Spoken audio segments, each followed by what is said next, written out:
बंदी छोड़ सतगुरु रामपाल जी भगवान की जय हो।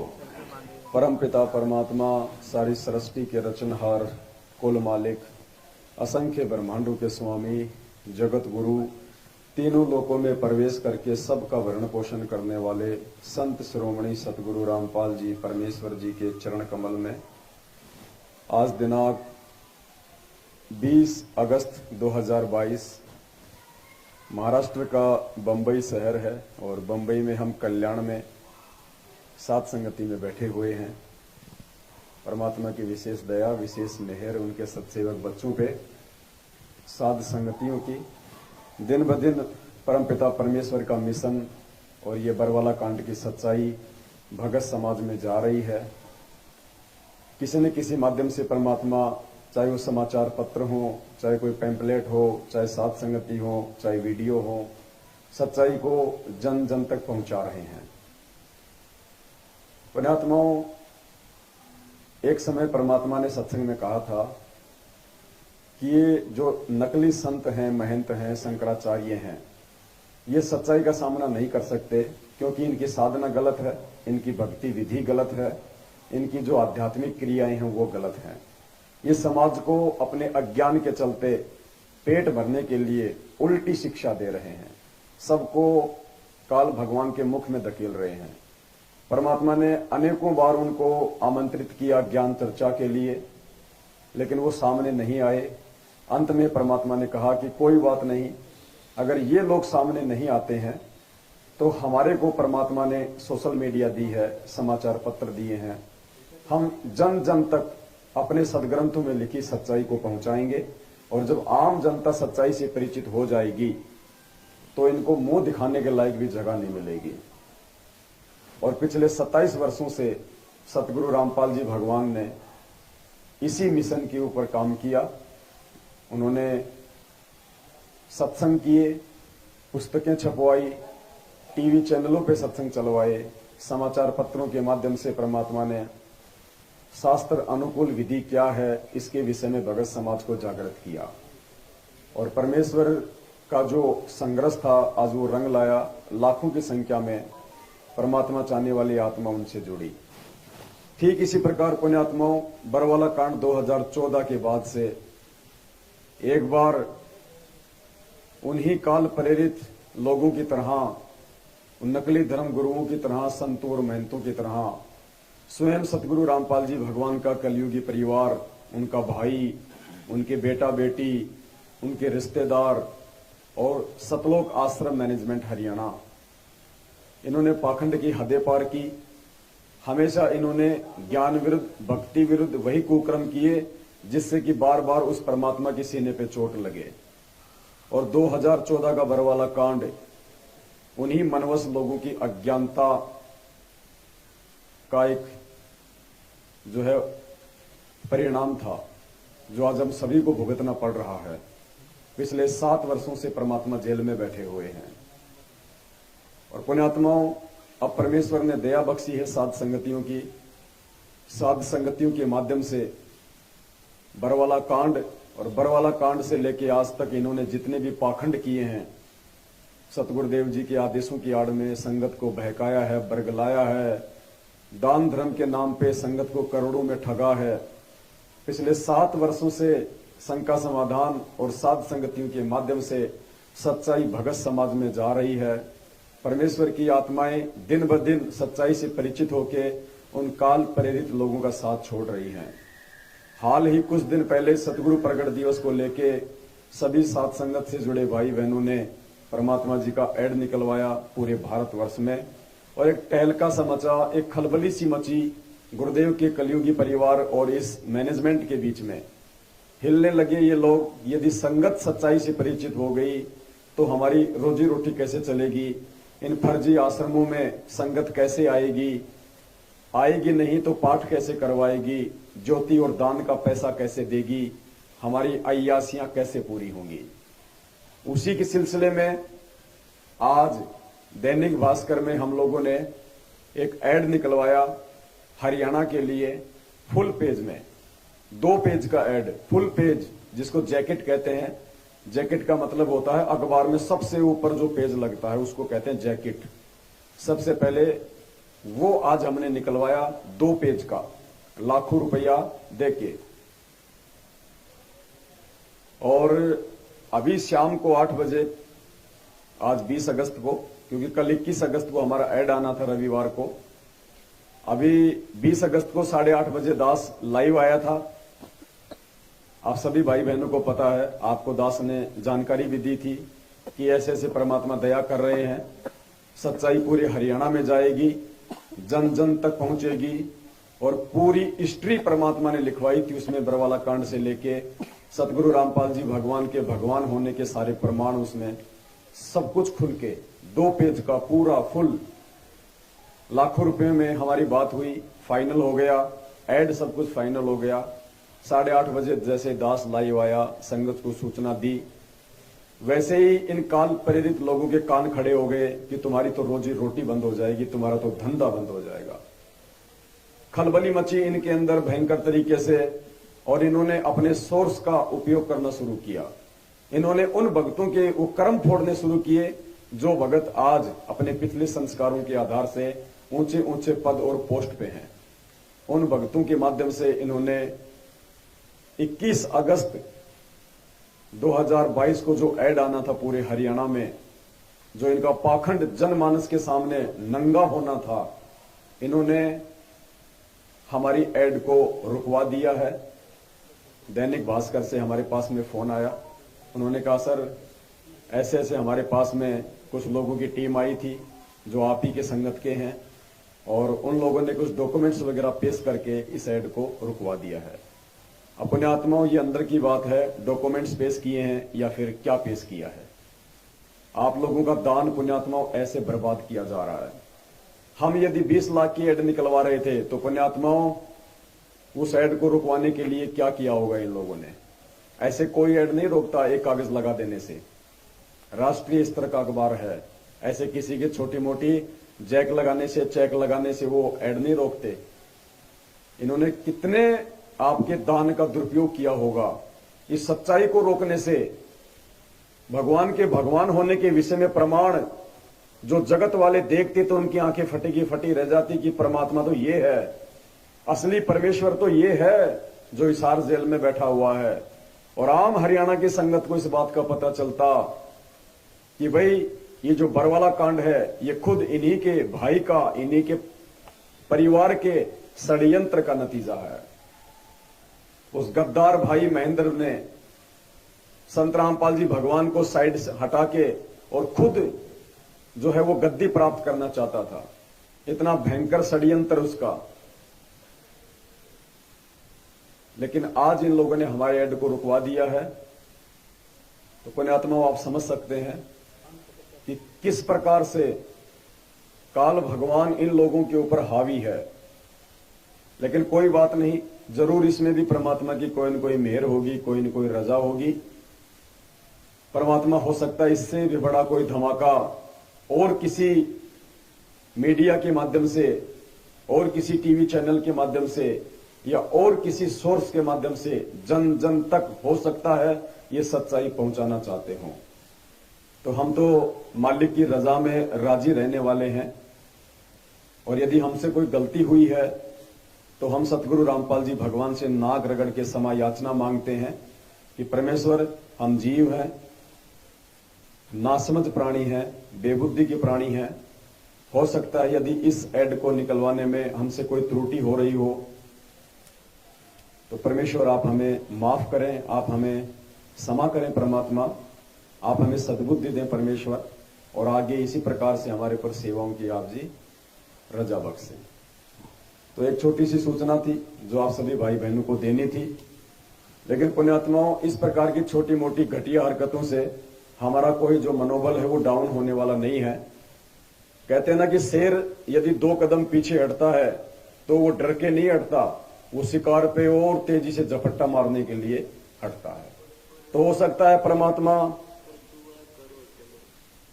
और कोई बड़ा खेल अपने सत्सेवक बच्चों के माध्यम से खेलना चाह रहे हो, इसके लिए परमात्मा ने इस ऐड को स्टॉप किया हो। हो सकता है परमात्मा इंडिया लेवल पे कोई धमाका करवाना चाह रहे हो। ये कहां तक रुकवाएंगे? ये लड़ाई पुण्यात्माओं पाप और पुण्य की है। गुरुदेव ने बताया कि बच्चों ये भक्ति ये पाप और पुण्य की है। जब तक जीव के पुण्य शेष हैं तब तक वो कितने ही कुकर्म कर ले, कितना ही परमात्मा के मार्ग में रोड़ा बन के, बाधा बन के, अंधा गधा बन के खड़ा हो जाए, परमात्मा उसको छेड़ेगा भी नहीं, कुछ नहीं कहेगा उसको। लेकिन जिस दिन परमात्मा का विरोध करने के चलते वो अंधा गधा, जब उसके वो पुण्य समाप्त हो जाएंगे और जब उसके पाप कर्म बचेंगे, फिर देखना उसकी दुर्गतियां क्या होंगी। उनकी दुनिया देखेगी, पड़ोसी देखेंगे लोग कि क्या हो रहा है ये। तो हम समय का इंतजार करेंगे और इसी प्रकार से हम इस परमेश्वर के मार्ग में अपनी भक्ति के साथ साथ इस मिशन को लेके, ये बरवाला कांड की सच्चाई और परमात्मा के परमात्मा होने के विषय के साक्ष्य, वो सबूत, वो प्रमाण, इसी प्रकार से हम जनमानस तक, भगत समाज तक पहुंचाते रहेंगे। आगे परमात्मा और कोई बड़ी दया बख्शेंगे। सेवाएं बहुत हैं पुण्यात्माओं, सेवाओं को करने वालों की कमी है, सेवाओं की परमात्मा ने कोई कमी नहीं छोड़ रखी है। तो हम परमेश्वर पे छोड़ते हैं, आगे परमात्मा किस प्रकार से क्या करवाएंगे। तो आज यहाँ पे बंबई के कल्याण में सात संगति चल रही है 20 अगस्त 2022 को। और दास को आपने पहले भी कहा था पुण्यात्माओं, ये सात संगति ही सतगुरु रामपाल जी भगवान का एक सच्चा मार्ग है। यहीं से परमात्मा का ज्ञान प्रसारित होना है पूरे विश्व में, और यहीं से परमात्मा जिन जिन आत्माओं को सतलोक लेके जाएंगे, उन आत्माओं की छटनी और उन आत्माओं को तैयार परमात्मा साध संगति से ही करवाएंगे। तो भाई बहनों ने साध संगति से जुड़े रहना है, और साध संगति से जुड़ने के बाद भी पुण्यात्माओं हमने अपने अंदर बदलाव करना पड़ेगा, अपने व्यवहार में, अपने रहन सहन में, अपने बोल चाल में, हर प्रकार से। छोटी छोटी बातों के लेके हम जो आपस में मनमुटाव कर बैठते हैं, ये नहीं चलेगा।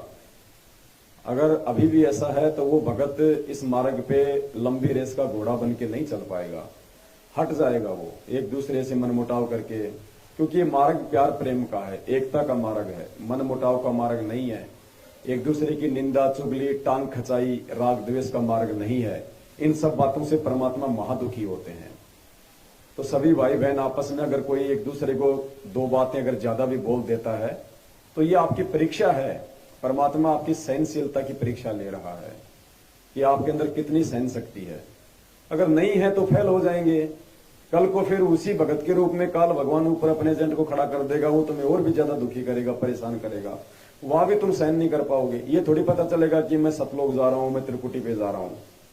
कुछ नहीं, ऐसा ही सोपन होगा। ऐसे जैसे कहीं सात संगति में बैठे हैं, कहीं हम किसी सत्संग में बैठे हैं, ऐसा ही लगेगा। तो परमात्मा ने हमें जो पांचों गुण दिए हैं, शील, संतोष, विवेक, दया, अक्षमा, पुण्यात्मा, हम उनका प्रयोग करें, तभी परमात्मा हमें सतलोक ले जाने के लायक समझेंगे।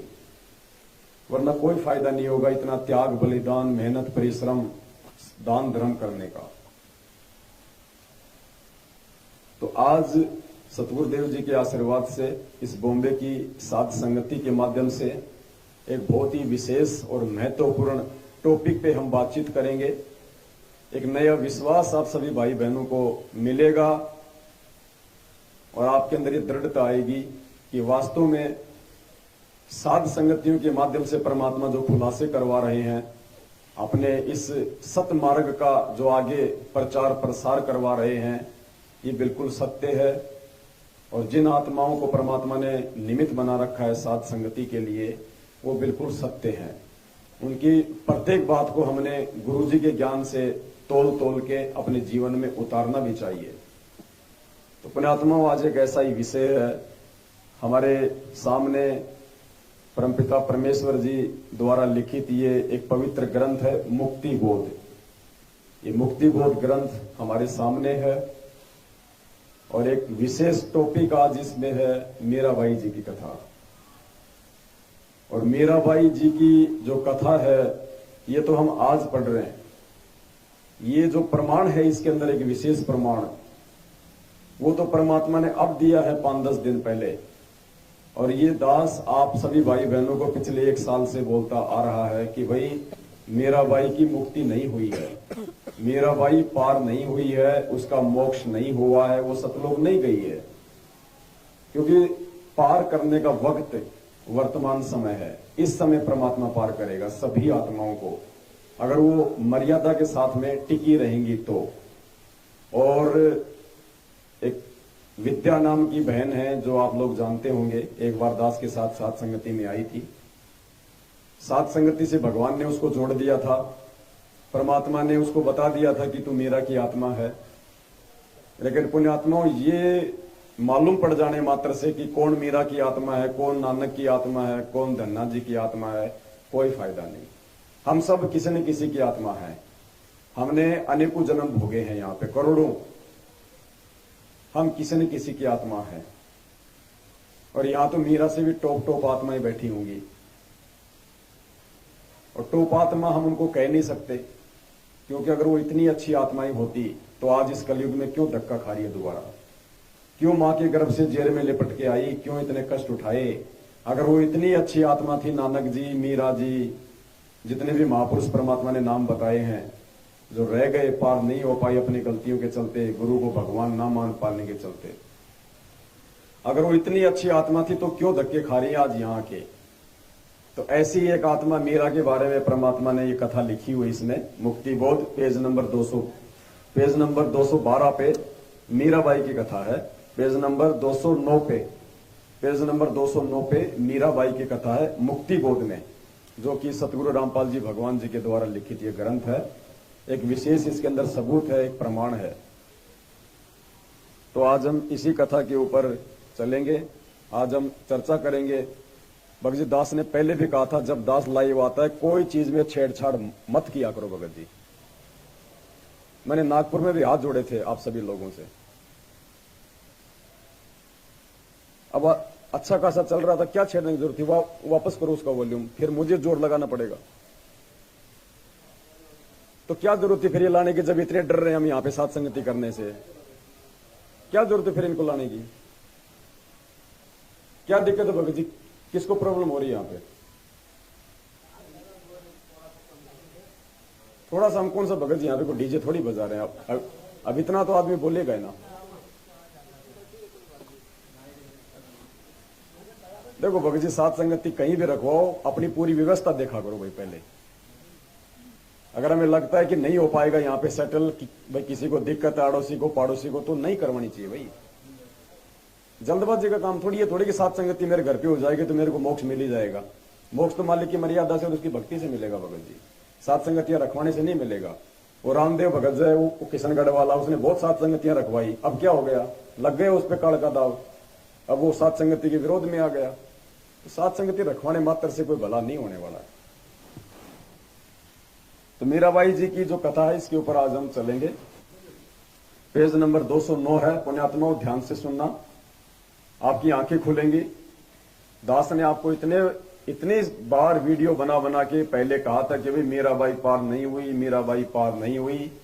संगत में से 70% लोगों ने दास का विरोध किया कि नहीं, झूठ बोल रहा है, झूठ बोल रहा है, क्या ये गुरुजी का गुरु हो गया, क्या ये गुरुजी से ऊपर बोलने लग गया, गुरुजी ने तो कहा कि मीराबाई का मोक्ष हो गया, मीराबाई पार हो गई, ये पवन कैसे कह रहा है कि मीराबाई पार नहीं हुई। पुण्यात्माओं, दास के पास में उस समय तक ये प्रमाण नहीं था जो परमात्मा ने इस पुस्तक में खुल के लिखा हुआ है। मैं केवल अपने सतगुरु रामपाल जी भगवान के ऊपर विश्वास करके, उनकी सत प्रेरणा से, उन्होंने दास को जो सद्बुद्धि बख्शी है, उनका जो आशीर्वाद है, उस आधार से दास सीना ठोक के कह रहा था कि मीरा पार नहीं हुई, क्योंकि पार होने का समय ये है भाई। भगवान झूठा नहीं हो सकता कि 650 साल पहले कोई पार नहीं हुआ, 64 लाख में से एक भी पार नहीं हुआ। इतनी बार कहा गुरु जी ने सत्संगों में, फिर मीरा कैसे पार हो जाएगी, मीरा भी तो 64 लाख में थी। इस आधार से और इस विश्वास के आधार से, गुरु जी के उस वचन पे विश्वास करके दास को इतनी हिम्मत मिली।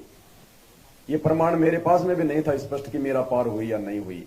केवल मैं तो गुरुदेव के सत्संगों के आधार से ही एक बुलंद आवाज में आप सभी भाई बहनों को बोलता हुआ आ रहा हूं। और आज परमात्मा ने एक प्रमाण भी दे दिया। और मैं विनती करूंगा उन नालायक, मंदबुद्धि भाई बहनों से जो बिना सोचे समझे जल्दबाजी में आकर के किसी का भी विरोध कर देते हैं, जो उस समय मेरे विरोध में थे, आज ये कथा जब वो सुनेंगे मेरा भाई की, तो अब वो कहां जाएंगे, कहां जाएंगे, वो क्या मुंह दिखाएंगे अब वो।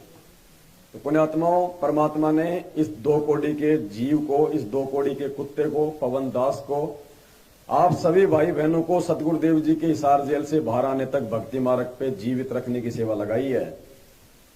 जो इस चीज को समझ जाएगा तो फायदा उठा लेगा, और जो अपनी अज्ञानता के चलते, छोटी सोच के चलते, घटिया सोच के चलते, अपने मन में राग द्वेष ईर्ष्या के चलते यदि सात संगत से दूर होगा, अपने पैर पे खुद वो जो है वो कुल्हाड़ी मारेगा। तो गुरुदेव ने अपने एक सत्संग में कहा, क्योंकि मीराबाई की जो कथा है उसमें पुण्यात्माओं आगे बढ़ने से पहले हमने गुरुदेव का एक छोटा सा सत्संग सुनना पड़ेगा, 3 या 4 मिनट का, क्योंकि गुरुदेव के सत्संगों के बिना, उनको आधार बनाए बिना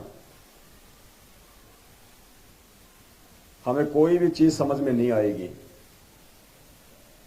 और गुरुदेव ने एक सत्संग में कहा था कि पुण्यात्माओं, जिस दिन तुम इन सभी शास्त्रों से, गीता, वेद, कुरान, पुराण, बाइबल, जितने भी शास्त्र परमात्मा ने पढ़ाए हमारे को, गुरुदेव ने कहा था कि पुण्यात्माओं, इन शास्त्रों से निष्कर्ष निकाल के जिस दिन तुम्हारे ये समझ में आ जाएगा कि धरती पे यदि कोई परम संत है, कोई पूर्ण संत है, तो सतगुरु रामपाल जी हैं, जिस दिन तुम्हें ये समझ में आ जाएगा, उसके बाद मेरे द्वारा लिखे गए इन पुस्तकों पे तुम आंख बंद करके विश्वास करना। उसके बाद तुम्हारे लिए वो शास्त्र फेल हैं, आधे अधूरे ज्ञान युक्त, क्योंकि ना तो कंप्लीट ज्ञान गीता जी में है, ना वेदों में है, ना कुरान में, ना पुराण में। उनमें केवल भगवान की जानकारी है, भगवान की प्राप्ति का मार्ग नहीं है। तो गुरुदेव ने कहा था कि इन शास्त्रों का तो केवल इतना ही काम है कि शास्त्रों से तुम सतगुरु की पहचान कर लो, और एक बार यदि तुम्हें सतगुरु की पहचान हो जाए, उसके बाद इन शास्त्रों को बोरे में डाल के कहीं एक स्थान पे रख देना। तुम्हारे लिए 0/0 है, उनका कोई यूज नहीं है। उसके बाद तुम्हारे लिए यदि कोई सबसे बड़ा शास्त्र है दुनिया में, तो अपने सतगुरु देव जी के द्वारा लिखित धार्मिक पुस्तकें, उनके सत्संग। तो सुनिए पहले परमात्मा का ये सत्संग, परमात्मा ने किस प्रकार से हमारे को निर्देशित किया है अपनी इन पुस्तकों के ऊपर विश्वास करने के लिए। तो पहले ये 2 मिनट का सत्संग है गुरुदेव का, ध्यान से सुनिए पुण्यात्माओं, क्योंकि हमने अध्यात्म का जो निष्कर्ष निकालना है अपने गुरुदेव के सत्संगों से निकालना है, उनके द्वारा लिखित पुस्तकों से निकालना है, जिसमें पूरा विश्व इस बात से बेहतर परिचित हो जाएगा और संतुष्ट हो जाएगा कि ये दास जो बोल रहा है उसके एक शब्द में भी कोई कच्चापन नहीं है, कोई भी एक शब्द भी असत्य नहीं है। एक दिन ऐसी स्थिति आएगी, फिर इस अपने को इन सदग्रंथों की बजाय केवल परमेश्वर की अमर वाणी, सच्चिदानंद घन ब्रह्म की वाणी जो उनके मुखारविंद से उच्चारित है, केवल उसी की ही आवश्यकता शेष रह जाएगी। और फिर उसके आधार से उस परम पिता की हम रल मिल के ऐसी महिमा गाया करेंगे जैसे पहले हम श्री कृष्ण जी की लीला सुनते थे। पूरा धन समुदाय, चाहे लाखों लोग इकट्ठे होते थे, जो भी वक्ता बोलता था श्री कृष्ण जी के बारे में सभी गर्दन हिलाते थे, हाँ जी हाँ जी, बिल्कुल सही, गदगद हो जाते थे कि श्री कृष्ण जी पूर्ण परमात्मा मानते थे। उनको ही हम सब लीलाएं उनकी की भी मानते थे, सर्वेश्वर मानते थे, क्योंकि किसी को भी नो ऑब्जेक्शन था, किसी को ऑब्जेक्शन नहीं था, सबको नो ऑब्जेक्शन था कि जो बताई जा रही है ये दंत कथा, ये लोक कथा जो सारी शास्त्र के विरुद्ध थी, वो हमने सत्य मान रखी थी, क्योंकि हम हजारों वर्षों से, लाखों वर्षों से यही दंत कथा सुनते आ रहे हैं।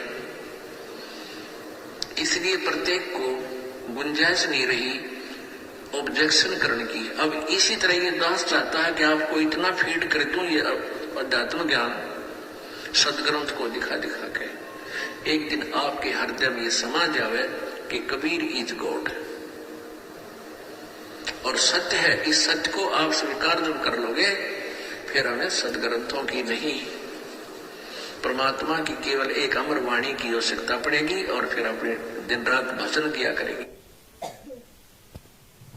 तो पूज्य गुरुदेव जी कह रहे हैं, जब हमें इस सत्य का मालूम हो जाएगा, हमें सतगुरु का मालूम हो जाएगा, विश्वास हो जाएगा, फिर हमें इन शास्त्रों की नहीं बल्कि परमात्मा की वाणियों की, इन अमर कथाओं की।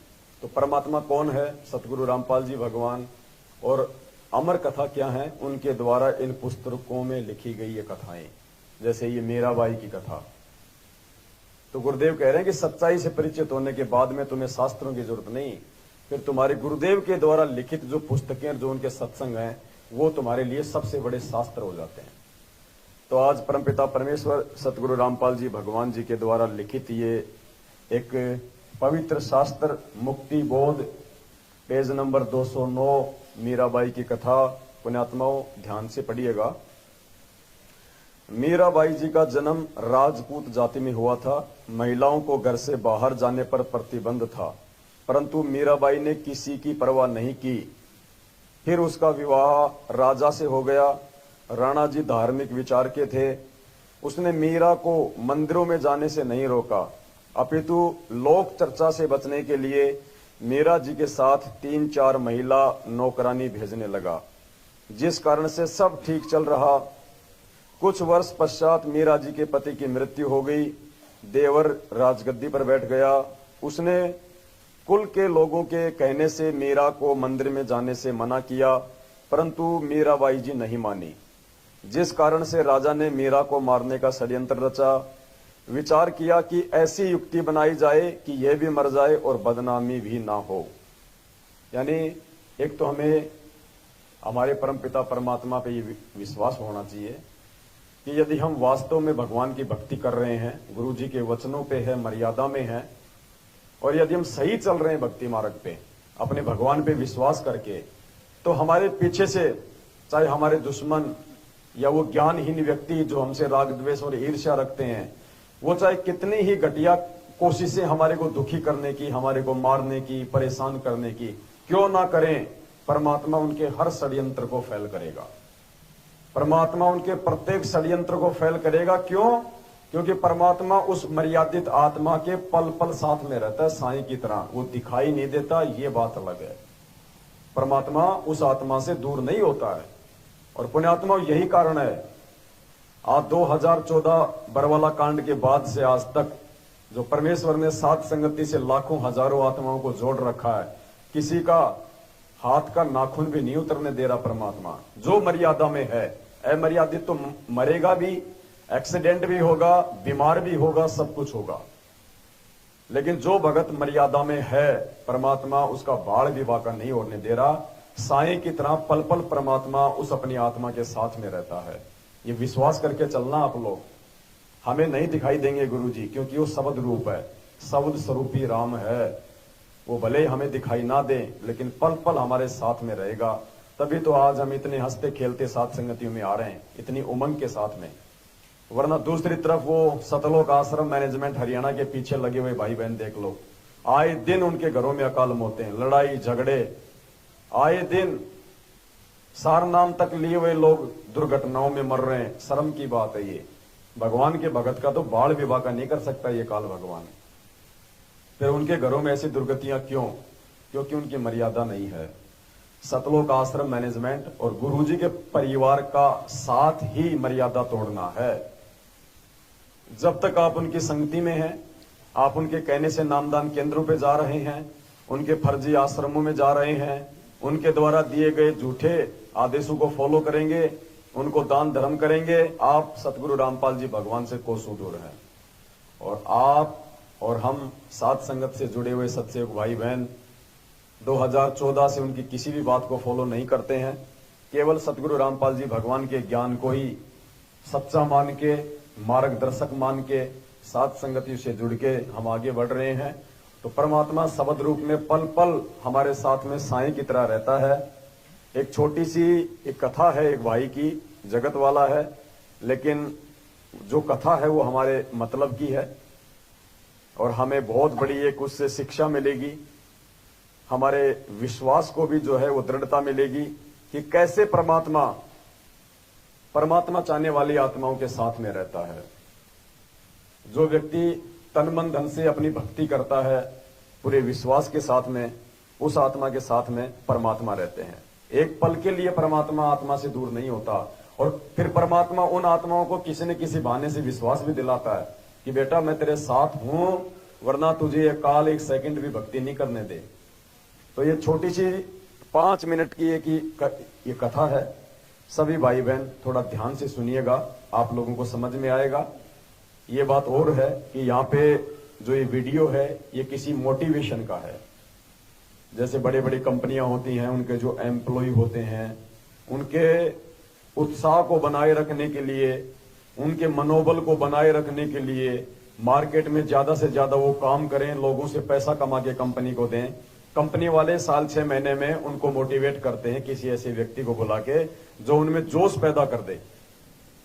तो ये ऐसी एक कथा है, लेकिन हमने इसका सार निकालना है इस कथा के माध्यम से कि परमात्मा कैसे अपने बच्चों के साथ में रहता है पल पल। इस कथा में जो एक डॉक्टर है, उस डॉक्टर को आप एक सत्सेवक समझ लेना, आप एक सच्चा भगत समझ लेना, तब आपको ये कथा समझ में आएगी कि कैसे परमात्मा अपने सच्चे भगत के साथ में, जो भक्ति को ही जो प्रायोरिटी देता है, जो प्राथमिकता देता है, परमात्मा के वचन पे चलता है, कैसे परमात्मा उस भगत के साथ में साईं की तरह रहते हैं। एक सच्ची घटना बताता हूँ। एक डॉक्टर वो लोगों को ठीक करने के लिए अपने प्राणों तक की बलि दे दे, ऐसा काम करता था। तो जिस एरिया में रहता था, कई जगहों पे उसकी कार नहीं जा सकती थी, तो उसको पैदल जाना पड़ता था। एक दिन पूरे दिन मेहनत की, रात को थक के चूर होके 12 बजे आके सोया, और रात को 2 बजे उसकी फोन बजा। 2 बजे उसका फोन उसकी वाइफ ने उठाया। तो वाइफ फोन पे उसको समझा रही थी कि आप उसकी गर्म पट्टी की जगह, वो गर्म हो रही है तो ठंडी पट्टी लगाओ, उसको कुछ प्राइमरी ट्रीटमेंट दो। इतने में इसकी चेतना ने इसको आवाज दी। कौन है? कि एक माँ है जिसकी बेटी बीमार हो रही है। उसकी चेतना ने पकड़ लिया कि कोई मेरे को याद कर रहा है। फिर उसने क्या किया, उसने पूछा कि कितनी प्रॉब्लम है, कि बुखार 104 डिग्री प्लस है। खड़ा हो गया, अपना बैग उठाया और चालू हो गया रवाना। वहां तक पैदल जाना था। तो जाते टाइम एक सुरंग थी, सुरंग में से जाते टाइम एक आदमी ने उसको आवाज दी, डॉक्टर। वो रुक गया। माचिस है क्या? तो उसने अपना बैग रखा, माचिस तिल्ली जलाई और उसकी सिगरेट जला दी। जलाते टाइम इसका चेहरा देखा, चला गया। फिर जब वापस आ रहा था उस लड़की का इलाज करके, वापस उसने पूछा, डॉक्टर माचिस है क्या? इसने फिर नीचे बैग रखा, माचिस की तिल्ली जलाई और इसकी सिगरेट जला दी। फिर भी चेहरा देखा, आगे चला गया। रात को 4 बजे 5 बजे जाके सोया। सुबह 7 बजे इसके ऑफिसर का फोन आया, इसके डॉक्टर ऑफिसर का फोन आया कि आपकी अर्जेंट जरूरत है हमें। रात को अपने ऑफिसर का किसी आदमी ने मार पिटाई कर दी, बहुत ज्यादा घायल हैं। सुरंग में किसी ने इनको लूट लिया और इनको बहुत नुकसान पहुंचा है, इनका इलाज करने के लिए आपको आना पड़ेगा। तो पहले तो डॉक्टर ने जाके सुबह 7 बजे उसका इलाज किया अपने ऑफिसर का, और फिर पूछा कि इसका ये किसने किया। तो उन्होंने कहा कि जिसने किया था सुरंग में ये काम, उस आदमी को हमने पकड़ लिया, पुलिस के हवाले कर दिया। तो उसने कहा मैं उससे मिलना चाहता हूँ। ये गया और जेल में जाके देखा तो वो वही आदमी था जिसकी रात में इसने सिगरेट जलाई थी। तो इसने बोला, इसने एक ही प्रश्न पूछा जो आपके मन में भी आ रहा है कि मैं भी तो आया था, तूने मुझे क्यों नहीं लूटा। उसका जवाब सुन के मेरी जमीन निकल गई कि मैं तेरे को लूटता भी और तेरे को कूटता भी, लेकिन जब भी तू आया मेरे पास तो तू अकेला नहीं था, तुम 2 थे, और मैं अकेले को लूटता हूं, 2 को नहीं लूटता। अब मैं आपसे पूछ रहा हूं, दूसरा कौन?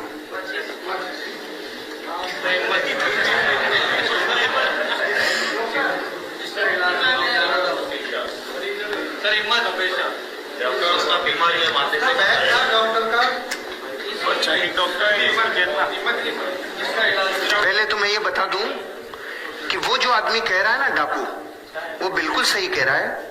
2 ही थे, लेकिन आप 200 लोगों से पूछना चाहता हूं कि जो अपने प्रोफेशन से इतनी बेइंतहा मोहब्बत करता है वो तो अकेला ही जा रहा था। उसको 2 कौन दिख रहे थे, इसका जवाब चाहिए। सर उसकी परछाई दिख नहीं रहे थे, दो ही थे।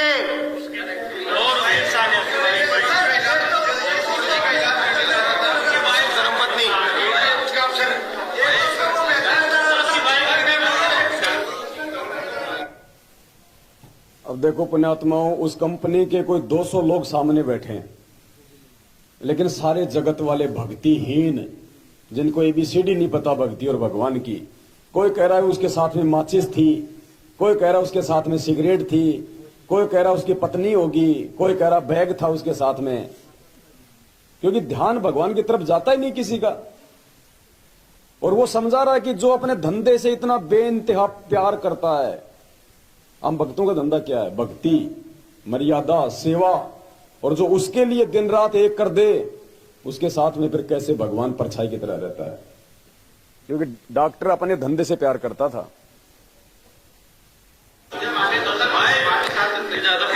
वो इंसान नहीं था। बैठ जाओ, हाँ बैठो बैठो बैठो। वो देवीय शक्ति थी जो उसकी मदद कर रही थी। मैं आपको ये बताना चाह रहा हूं, जब ये स्टोरी मैंने पढ़ी ना, ये अमेरिका के किसी डॉक्टर की कहानी है जिसने अपनी बायोग्राफी में लिखी है। उसके साथ वो पावर थी जिसको आप लोग और हम लोग सुप्रीम पावर कहते हैं, क्योंकि उसको ये पता था कि इस आदमी के साथ हादसा होगा। जो अपने प्रोफेशन को इतना बेइंतहा मोहब्बत करता है, वो तो अकेला ही था ना, उसको थोड़ी पता था। उस दिन के बाद उसको यकीन हुआ कि जब मैं अपने काम को प्राणों से ज्यादा पसंद करता हूं तो मेरे को कोई पावर मदद करती है।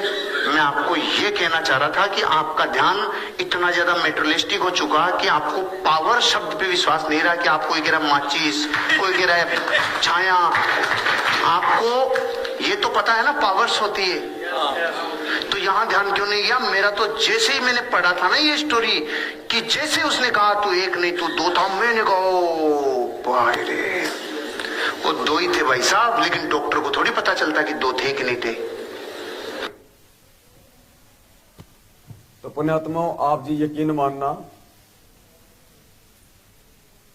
जैसे ये घटना जो घटी है ना, उसी घटना के आधार से आज परमात्मा ने, पुण्यात्माओं, इस ऐड को स्टॉप किया है। क्योंकि हमने इस परमेश्वर के प्यार में हम इतने पागल हो गए।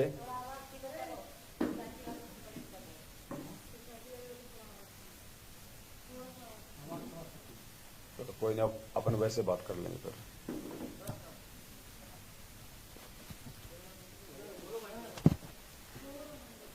कोई बात नहीं।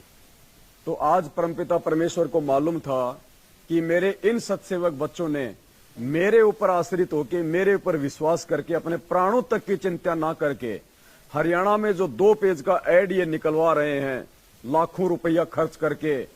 इस ऐड को देखने के बाद में लोग नीचे से लेके ऊपर तक हिल जाएंगे, चाहे वो जगत हो चाहे वो भगत हो। और हो सकता है मेरे सत्सेवक बच्चों के ऊपर कोई मुकदमा हो जाए, जो है कोई वो केस हो जाए, कोई बड़ा कोई लफड़ा हो जाए। इस आधार से परमेश्वर ने आज पुण्यात्माओं, इन काल प्रेरित इन दुष्ट लोगों की दुष्टता भी हमारे को दिखा दी, और परमेश्वर ने अपने सत्सेवक बच्चों को भी रोका। और हो सकता है परमात्मा आने वाले समय में हमें और कोई बड़ी सेवा देंगे, इससे भी ज्यादा। क्योंकि हम तो पीछे हटने वाले नहीं हैं। हमने तो अपना तन मन धन, अपना प्राण, अपने परिवार, सब कुछ परमात्मा के चरणों में न्योछावर कर रखा है। हमें मालूम पड़ गया कि परमात्मा ये मिट्टी है, शरीर, ये जितना आपके काम आ जाए परमात्मा उतना कम है, वरना इसका कुछ नहीं बनेगा, ये राख बन जाएगी एक दिन ये। तो हम तो उसी आधार से रात दिन परमपिता परमेश्वर जी के आशीर्वाद से, उन्हीं की प्रेरणा से दिन रात अपने भाई बहनों को जगाने के लिए, ये सत्य संदेश पहुंचाने के लिए लगे हुए हैं। लेकिन अब उस परमेश्वर के हवाले हैं, तो हमारा अच्छा हमारा बुरा उस परमेश्वर के हाथ में है। जो परमेश्वर चाहेगा वैसा ही होगा। तो इसी प्रकार से पुण्यात्मा मीराबाई भी परमात्मा पे इतनी आश्रित थी, वो सत्संगों में जाने से, मंदिरों में जाने से नहीं रुकती थी वो। तो परमात्मा पल पल उसका साथ दिया करता था।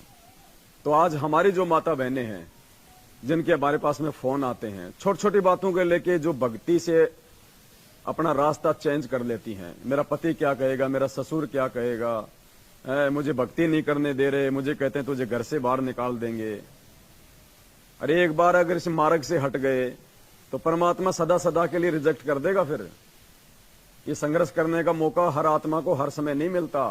बड़ी सौभाग्यशाली होती है वो आत्मा जो भगवान उनको सेवा देता है, क्योंकि भगवान जिनको चुनता है अपनी सेवाओं के लिए वो छोटी मोटी आत्मा नहीं होती है, विशेष आत्मा होती है परमात्मा की, जो उनको लाखों करोड़ों अरबों में से परमात्मा चूज करता है, चुनता है मालिक।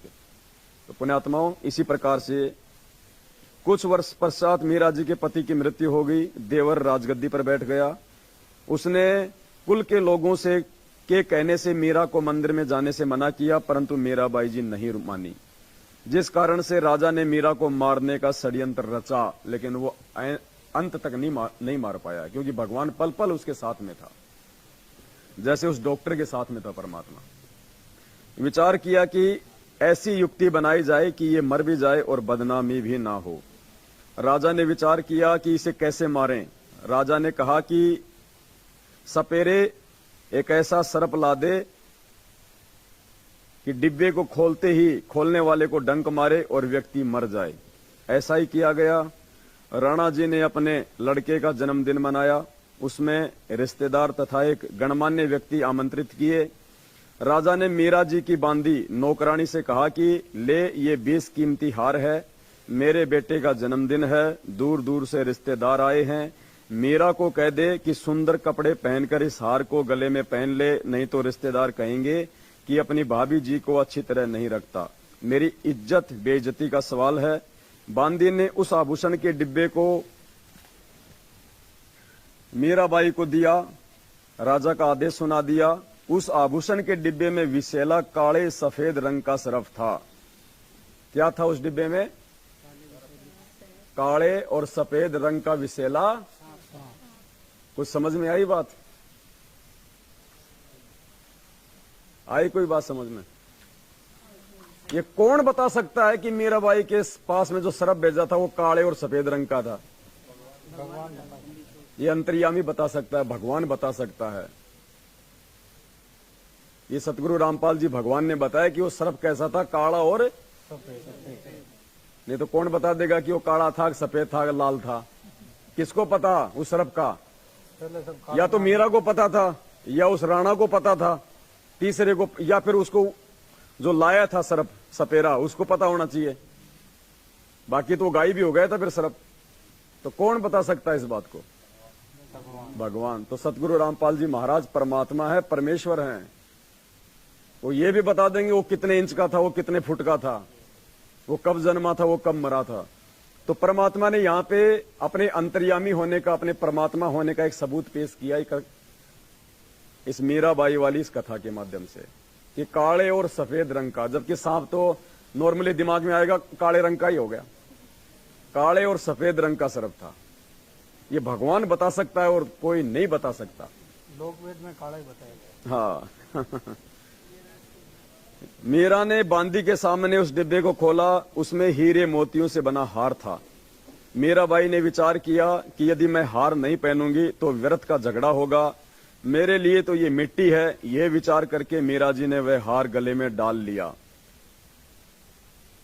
पुण्यात्मा, आज नहीं डालना। कहीं सोचो कि लो भाई, हाँ, तुम कहीं ये सोचो कि भाई कोई बात नहीं, मेरी तो इच्छा नहीं है, लेकिन ये घर वाले नहीं मान रहे इसलिए पहन लेती हूँ। फिर तुमने संघर्ष क्या किया? फिर तुमने तो घर वालों की भी, मतलब वो शर्म के चलते तुम घर वालों को भी तुम खुश करना चाह रहे हो और तुम परमात्मा को भी खुश करना चाह रहे हो। दो नाव की सवारी इस समय नहीं चलेगी। वो समय अलग था, वो भक्ति का समय नहीं था, वो पार होने का समय नहीं था। फिर भी उस आत्मा ने उस समय इतना संघर्ष किया 600 साल पहले। सोचने की बात है, आज भी नहीं कर पा रही माता बहनें इतने अधिकार प्राप्त होने के बाद। मानवाधिकार, महिला आयोग, महिला थाने, पता नहीं, महिलाओं की तो वैसे ही बातें ज्यादा सुनी जाती है। दो स्कूटी आपस में भिड़ जाए, एक लड़का और एक लड़की, गलती चाहे लड़की की हो, ठोकेंगे सबसे पहले लड़के को। उसके बाद भी आज की माता बहनें संघर्ष नहीं कर रही। ये सोचने की बात है, शर्म की बात है। मेरे लिए तो ये मिट्टी है।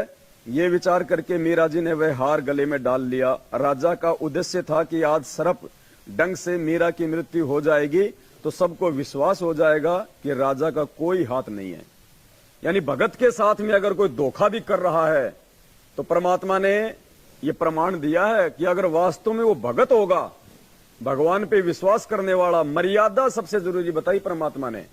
गुरुदेव ने बताया कि भक्ति से पहले मर्यादा है। अगर मर्यादा नहीं है तो कितनी भक्ति कर लेना, परमात्मा निकट भी नहीं है।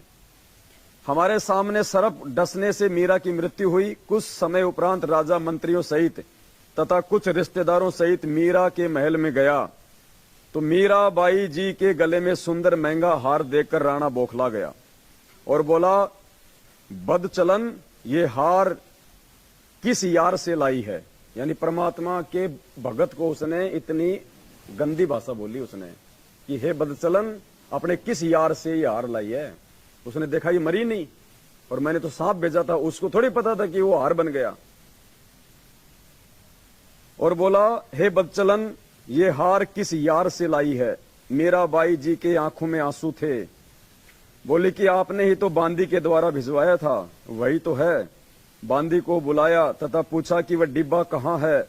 बांदी ने पलंग के नीचे से निकाल कर दिखाया, ये रहा राजा जी जो आपने भेजा था। राजा वापस आ गया। राजा ने सोचा कि अब की बार इसको विष मैं अपने सामने पिलाऊंगा, नहीं पिएगी तो सिर काट दूंगा। मतलब इतना दुख, इतनी परेशानियां काल भगवान भगत को दिलवाता है। कौन से भगत को? उसको लगता है कि ये भगत यहां से पार होने वाला है। संघर्ष सबसे ज्यादा उसी आत्मा को झेलना पड़ेगा जिस आत्मा का यहां से पार होने का समय है। और हम क्या करते हैं, जितने ज्यादा दुख आते हैं उतना ज्यादा भगवान को दोष देते हैं, हारने लगते हैं, टूटने लगते हैं। अरे उसी लोहे पे ज्यादा चोट मारी जाती है जिसकी कोई अच्छी औजार बनाना होता है, जिसकी कोई कीमत बनानी होती है लोहार ने, उसी को ज्यादा चोट मारी जाती है। बाकी तो कबाड़ में पड़े वो पतरे 20 रुपए किलो के हिसाब से भी नहीं खरीदता उनको कोई। और चोट मार मार के एक छोटी सी वो कांटा निकालने वाली वो बना देता है लोहार, 20-20 रुपए की बिकती है एक किलो लोहा 50 रुपए का और 1 किलो लोहे की वो 100 बना देता है और एक 20-20 रुपए की बिकती है।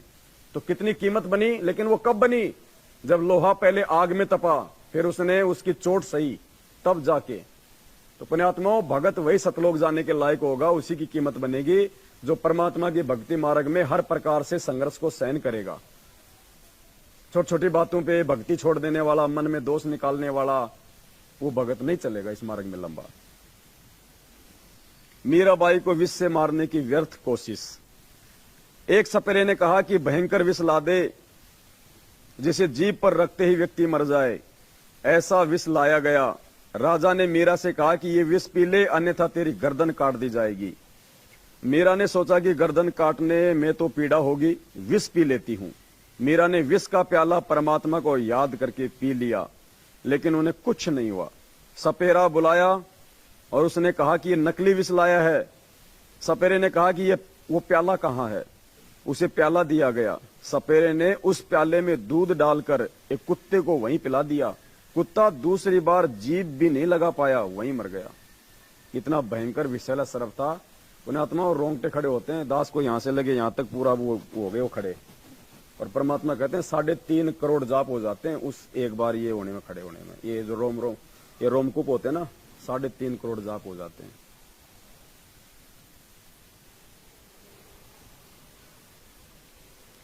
राजा ने देख लिया कि ये किसी तरह मरने वाली नहीं है, तब उसको मंदिर में जाने से नहीं रोका। उसके साथ कई नौकरानी तथा पुरुष रक्षक भी भेजने लगा कि लोग ये नहीं कहेंगे कि आवारागर्दी में जाती है। मीराबाई जी को सतगुरु शरण मिली। जिस श्री कृष्ण जी के मंदिर में मीराबाई पूजा करने जाती थी, उसके मार्ग में एक छोटा बगीचा था। उसमें कुछ घनी छाया वाले वृक्ष भी थे। उस बगीचे में परमेश्वर कबीर जी तथा संत रविदास जी सत्संग कर रहे थे। सुबह के लगभग 10 बजे का समय था। अब ये किसको पता कि सुबह के 10 बजे का समय था? परमात्मा आंखों के सामने रहती है घटनाएं परमात्मा की। मीरा जी ने देखा कि यहाँ परमात्मा की चर्चा या कथा चल रही है, कुछ देर सुनकर चलते हैं। परमेश्वर कबीर जी ने सत्संग में संक्षिप्त सृष्टि रचना का ज्ञान सुनाया। संक्षिप्त शॉर्ट में सुनाया परमात्मा ने, क्योंकि सुनाने वाले तो खुद ही थे ना। तो पूरी सृष्टि रचना सुनाई थी या शॉर्ट में सुनाई थी, वो तो वही बता सकता है। परमेश्वर कबीर जी ने सत्संग में संक्षिप्त सृष्टि रचना का ज्ञान सुनाया। कहा कि श्री कृष्ण जी यानी श्री विष्णु जी से ऊपर अन्य सर्वशक्तिमान परमात्मा है। जन्म मरण समाप्त नहीं हुआ तो भक्ति करना न करना समान है। जन्म मरण तो श्री कृष्ण जी श्री विष्णु जी का भी समाप्त नहीं है, उसके पुजारियों का कैसे होगा। जैसे हिंदू संत जन कहते हैं कि गीता का ज्ञान श्री कृष्ण अर्थात श्री विष्णु जी ने अर्जुन को बताया। गीता ज्ञानदाता गीता अध्याय 2 श्लोक 12, अध्याय 4 श्लोक 5, अध्याय 10 श्लोक 2 में स्पष्ट कर रहा है कि हे अर्जुन, तेरे और मेरे बहुत जन्म हो चुके हैं, तू नहीं जानता मैं जानता हूं। इससे स्वयं सिद्ध है कि श्री कृष्ण जी का भी जन्म मरण समाप्त नहीं है, ये अविनाशी नहीं है। इसलिए गीता अध्याय नंबर 18 श्लोक नंबर 62 में गीता बोलने वाले ने कहा है कि हे भारत, तू सर्वभाव से उस परमेश्वर की शरण में जा, उस परमेश्वर की कृपा से ही तू सनातन परम धाम को तथा परम शांति को प्राप्त होगा। परमेश्वर कबीर जी के मुख कमल से ये वचन सुनकर परमात्मा के लिए भटक रही आत्मा को नई रोशनी मिली। सत्संग के उपरांत मीराबाई जी ने प्रश्न किया कि हे महात्मा जी, आपकी आज्ञा हो तो शंका का समाधान करवाऊं। कबीर जी ने कहा कि प्रश्न करो बहन जी, प्रश्न। हे महात्मा जी, आज तक मैंने किसी से नहीं सुना कि श्री कृष्ण जी से ऊपर कोई और परमात्मा है। आज आपके मुख से सुनकर मैं दोराहे पर खड़ी हो गई हूं। मैं मानती हूं कि संत झूठ नहीं बोलते। परमेश्वर कबीर जी ने कहा कि आपके धार्मिक अज्ञानी गुरुओं का दोष है, जिन्हें स्वयं ज्ञान नहीं कि आपके सदग्रंथ क्या ज्ञान बताते हैं। देवी पुराण के 3 स्कंद में श्री विष्णु जी स्वयं स्वीकारते हैं कि मैं विष्णु, ब्रह्मा तथा शंकर नाशवान है, हमारा जन्म तथा मृत्यु होता है। मीराबाई बोली कि हे महात्मा जी, भगवान श्री कृष्ण जी मुझे साक्षात दर्शन देते हैं, मैं उनसे संवाद करती हूँ। कबीर जी ने कहा कि हे मीराबाई जी, आप एक काम करो, भगवान श्री कृष्ण जी से खुद ही पूछ लेना कि आपसे ऊपर भी कोई मालिक है। वे देवता हैं, कभी झूठ नहीं बोलेंगे। मीराबाई को लगा कि वह पागल हो जाएगी यदि श्री कृष्ण जी से भी ऊपर कोई परमात्मा है तो। पुण्यात्माओं, रात्रि में मीरा जी ने भगवान श्री कृष्ण जी का आह्वान किया। किसका आह्वान किया? अब देखना कौन प्रकट होता है। त्रिलोकीनाथ प्रकट हुए। अब कौन है असली त्रिलोकीनाथ? जो तीनों लोकों में प्रवेश करके सबका भरण पोषण करता है। क्या हुए? प्रकट हुए। संकेत किया परमात्मा ने कि पूर्ण परमेश्वर कबीर साहिब प्रकट हुए श्री कृष्ण जी रूप में। श्री कृष्ण जी क्यों कहेगा कि मेरे को छोड़ के किसी और के पास चली जा? तो बढ़िया सा मुझे कोई मजदूर मिला हुआ, बढ़िया कमा के दे रहा है, मैं क्यों कहूंगा कि तू उस सेठ के चला जा? तो भगवान स्वयं श्री कृष्ण जी का रूप बना के अपनी आत्मा का भ्रम निवारण करने के लिए स्वयं वहां पे प्रकट हुए। मीरा ने अपनी शंका समाधान के लिए निवेदन किया कि हे प्रभु, क्या आपसे ऊपर भी कोई परमात्मा है? एक संत ने सत्संग में बताया, श्री कृष्ण जी ने कहा कि मीरा, परमात्मा तो है परंतु वह किसी को दर्शन नहीं देता। हमने बहुत समाधि व साधना करके देख ली। मीराबाई जी ने सत्संग में परमात्मा जी से यह भी सुना था कि उस पूर्ण परमात्मा को मैं प्रत्यक्ष दिखाऊंगा, सत्य साधना करके उसके पास सतलोक में भेज दूंगा। मीराबाई जी ने श्री कृष्ण जी से फिर प्रश्न किया, क्या आप जीव का जन्म मरण समाप्त कर सकते हो? श्री कृष्ण जी ने कहा कि असंभव। कबीर जी ने कहा था कि मेरे पास ऐसा भक्ति मंत्र है जिससे जन्म मरण सदा के लिए समाप्त हो जाता है। वह परमात्मा, वह परम धाम प्राप्त होता है जिसके विषय में गीता जी अध्याय नंबर 15 श्लोक 4 में कहा है कि तत्व ज्ञान तथा तत्वदर्शी संत की प्राप्ति के पश्चात परमात्मा के उस परम धाम की खोज करनी चाहिए, जहां जाने के पश्चात साधक फिर लौटकर संसार में कभी नहीं आते। उसी एक परमात्मा की भक्ति करो। मीराबाई ने कहा कि हे परमात्मा, हे भगवान श्री कृष्ण जी, संत जी कह रहे थे कि मैं जन्म मरण समाप्त कर देता हूं, अब मैं क्या करूं? मुझे तो पूर्ण मोक्ष की चाह है। श्री कृष्ण जी बोले कि मीरा, आप उस संत की शरण ग्रहण करके अपना कल्याण। अगर उसको इतना ही पता था श्री कृष्ण जी को तो खुद ना उनकी शरण में चला जाता जो मीरा को भेज रहा है। अब गुरु जी कह रहे कहीं पे कोई फ्री में कोई प्लाट बट रहे हो, तो पहले आप भगोगे या अपने नौकर को कहोगे कि तू ले ले? तो जहां मोक्ष बट रहा है, इतनी कोई गारंटी दे रहा है, तो श्री कृष्ण जी कह रहे कि वहां जाके अपना मोक्ष करवा ले। तो खुद क्यों भटकेगा आदमी?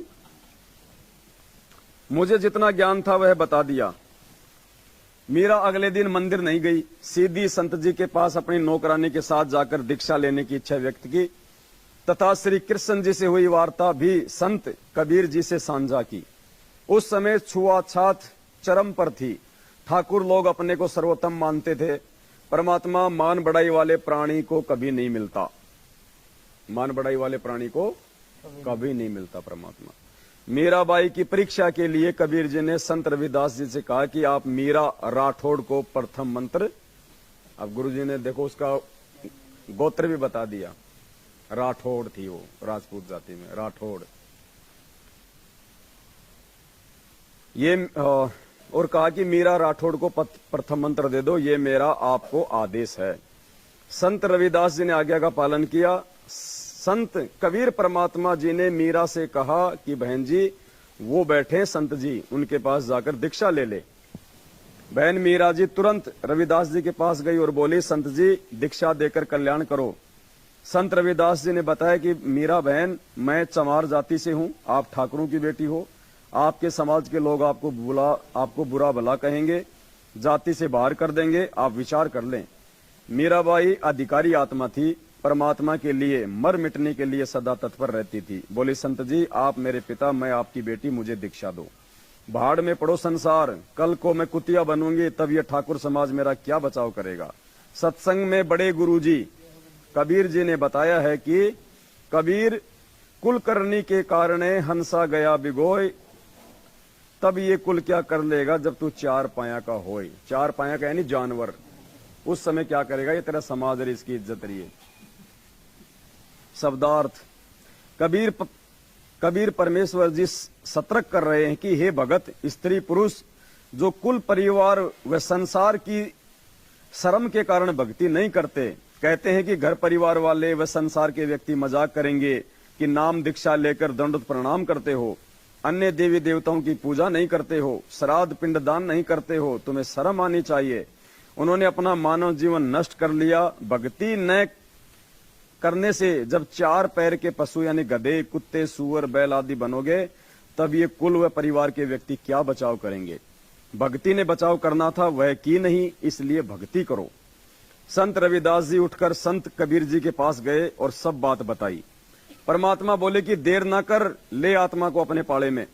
उसी समय संत रविदास जी ने बहन मीरा को प्रथम मंत्र केवल 5 नाम दिए।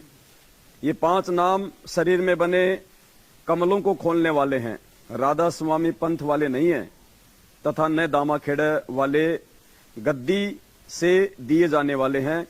उनसे भिन्न मोक्ष के सहयोगी मंत्र हैं। मीराबाई को बताया कि ये इनकी पूजा नहीं है, इनकी साधना है। इनके लोक में रहने के लिए, खाने पीने के लिए जो भक्ति धन चाहिए वह इन मंत्रों से मिलता है। यहाँ का ऋण उतर जाता है, फिर मोक्ष के अधिकारी होते हैं। परमात्मा कबीर जी तथा संत रविदास जी वहां 1 महीना रुके। मीराबाई पहले तो दिन में घर से बाहर जाती थी, फिर रात्रि में भी सत्संग में जाने लगी, क्योंकि सत्संग दिन में कम तथा रात्रि में अधिक होता था। कोई दिन में समय निकाल लेता था, कोई रात्रि में। मीरा के देवर राणा जी मीरा को रात्रि में घर से बाहर जाता देखकर जल भुन गए, परंतु मीरा को रोकना तूफान को रोकने के समान था। ऐसी आत्माएं परमात्मा की अधिकारी होती हैं। इसलिए राणा जी ने अपनी मौसी जी यानी मीरा जी की माता जी को बुलाया और मीरा को समझाने के लिए कहा कि इसने हमारी इज्जत का नाश कर दिया। बेटी माता की बात मान लेती है। मीरा की माता ने मीरा को समझाया, मीरा ने उसका तुरंत जवाब दिया और परमात्मा ने उन दोनों की वार्ता को एक भजन के रूप में लिखा है। सत्संग में जाना मीरा छोड़ दे, ये सत्संग में जाना मीरा आए मारी लोग करें तकरार, सत्संग में जाना मीरा छोड़ दे, आए मारी लोग करें तकरार।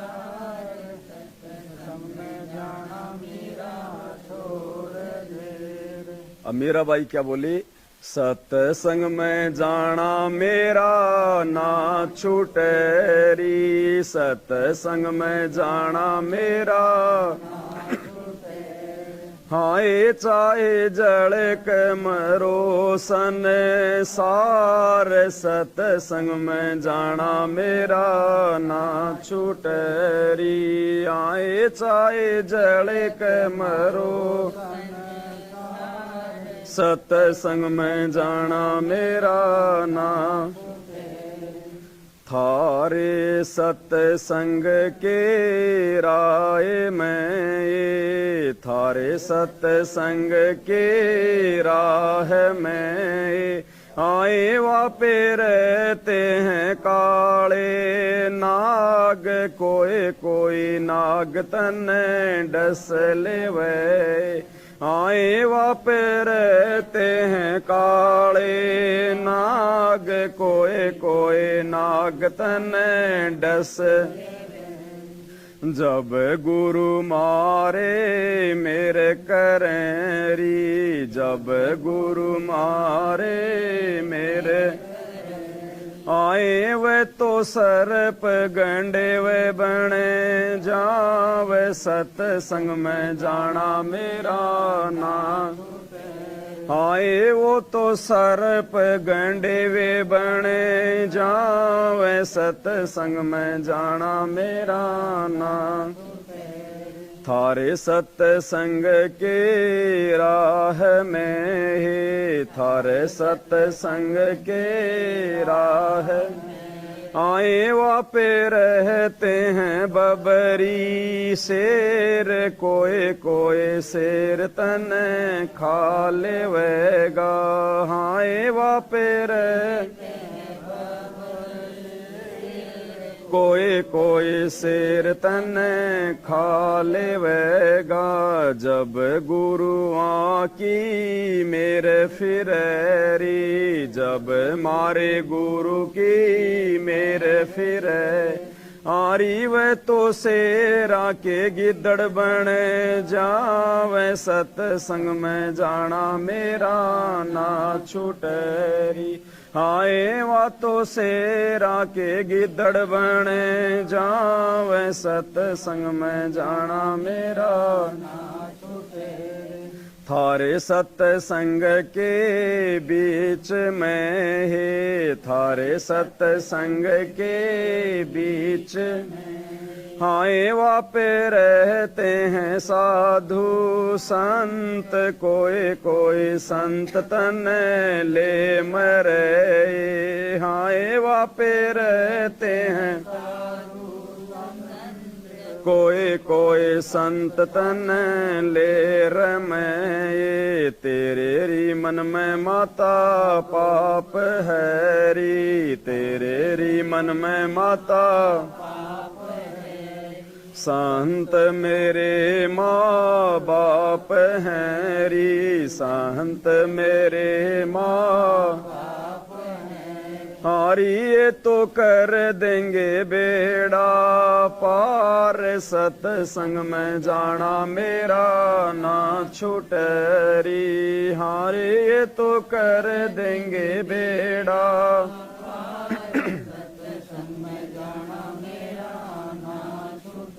वो तो जात चमार है, वो तो जात चमार है, इसमें हमारी हार है, इसमें हमारी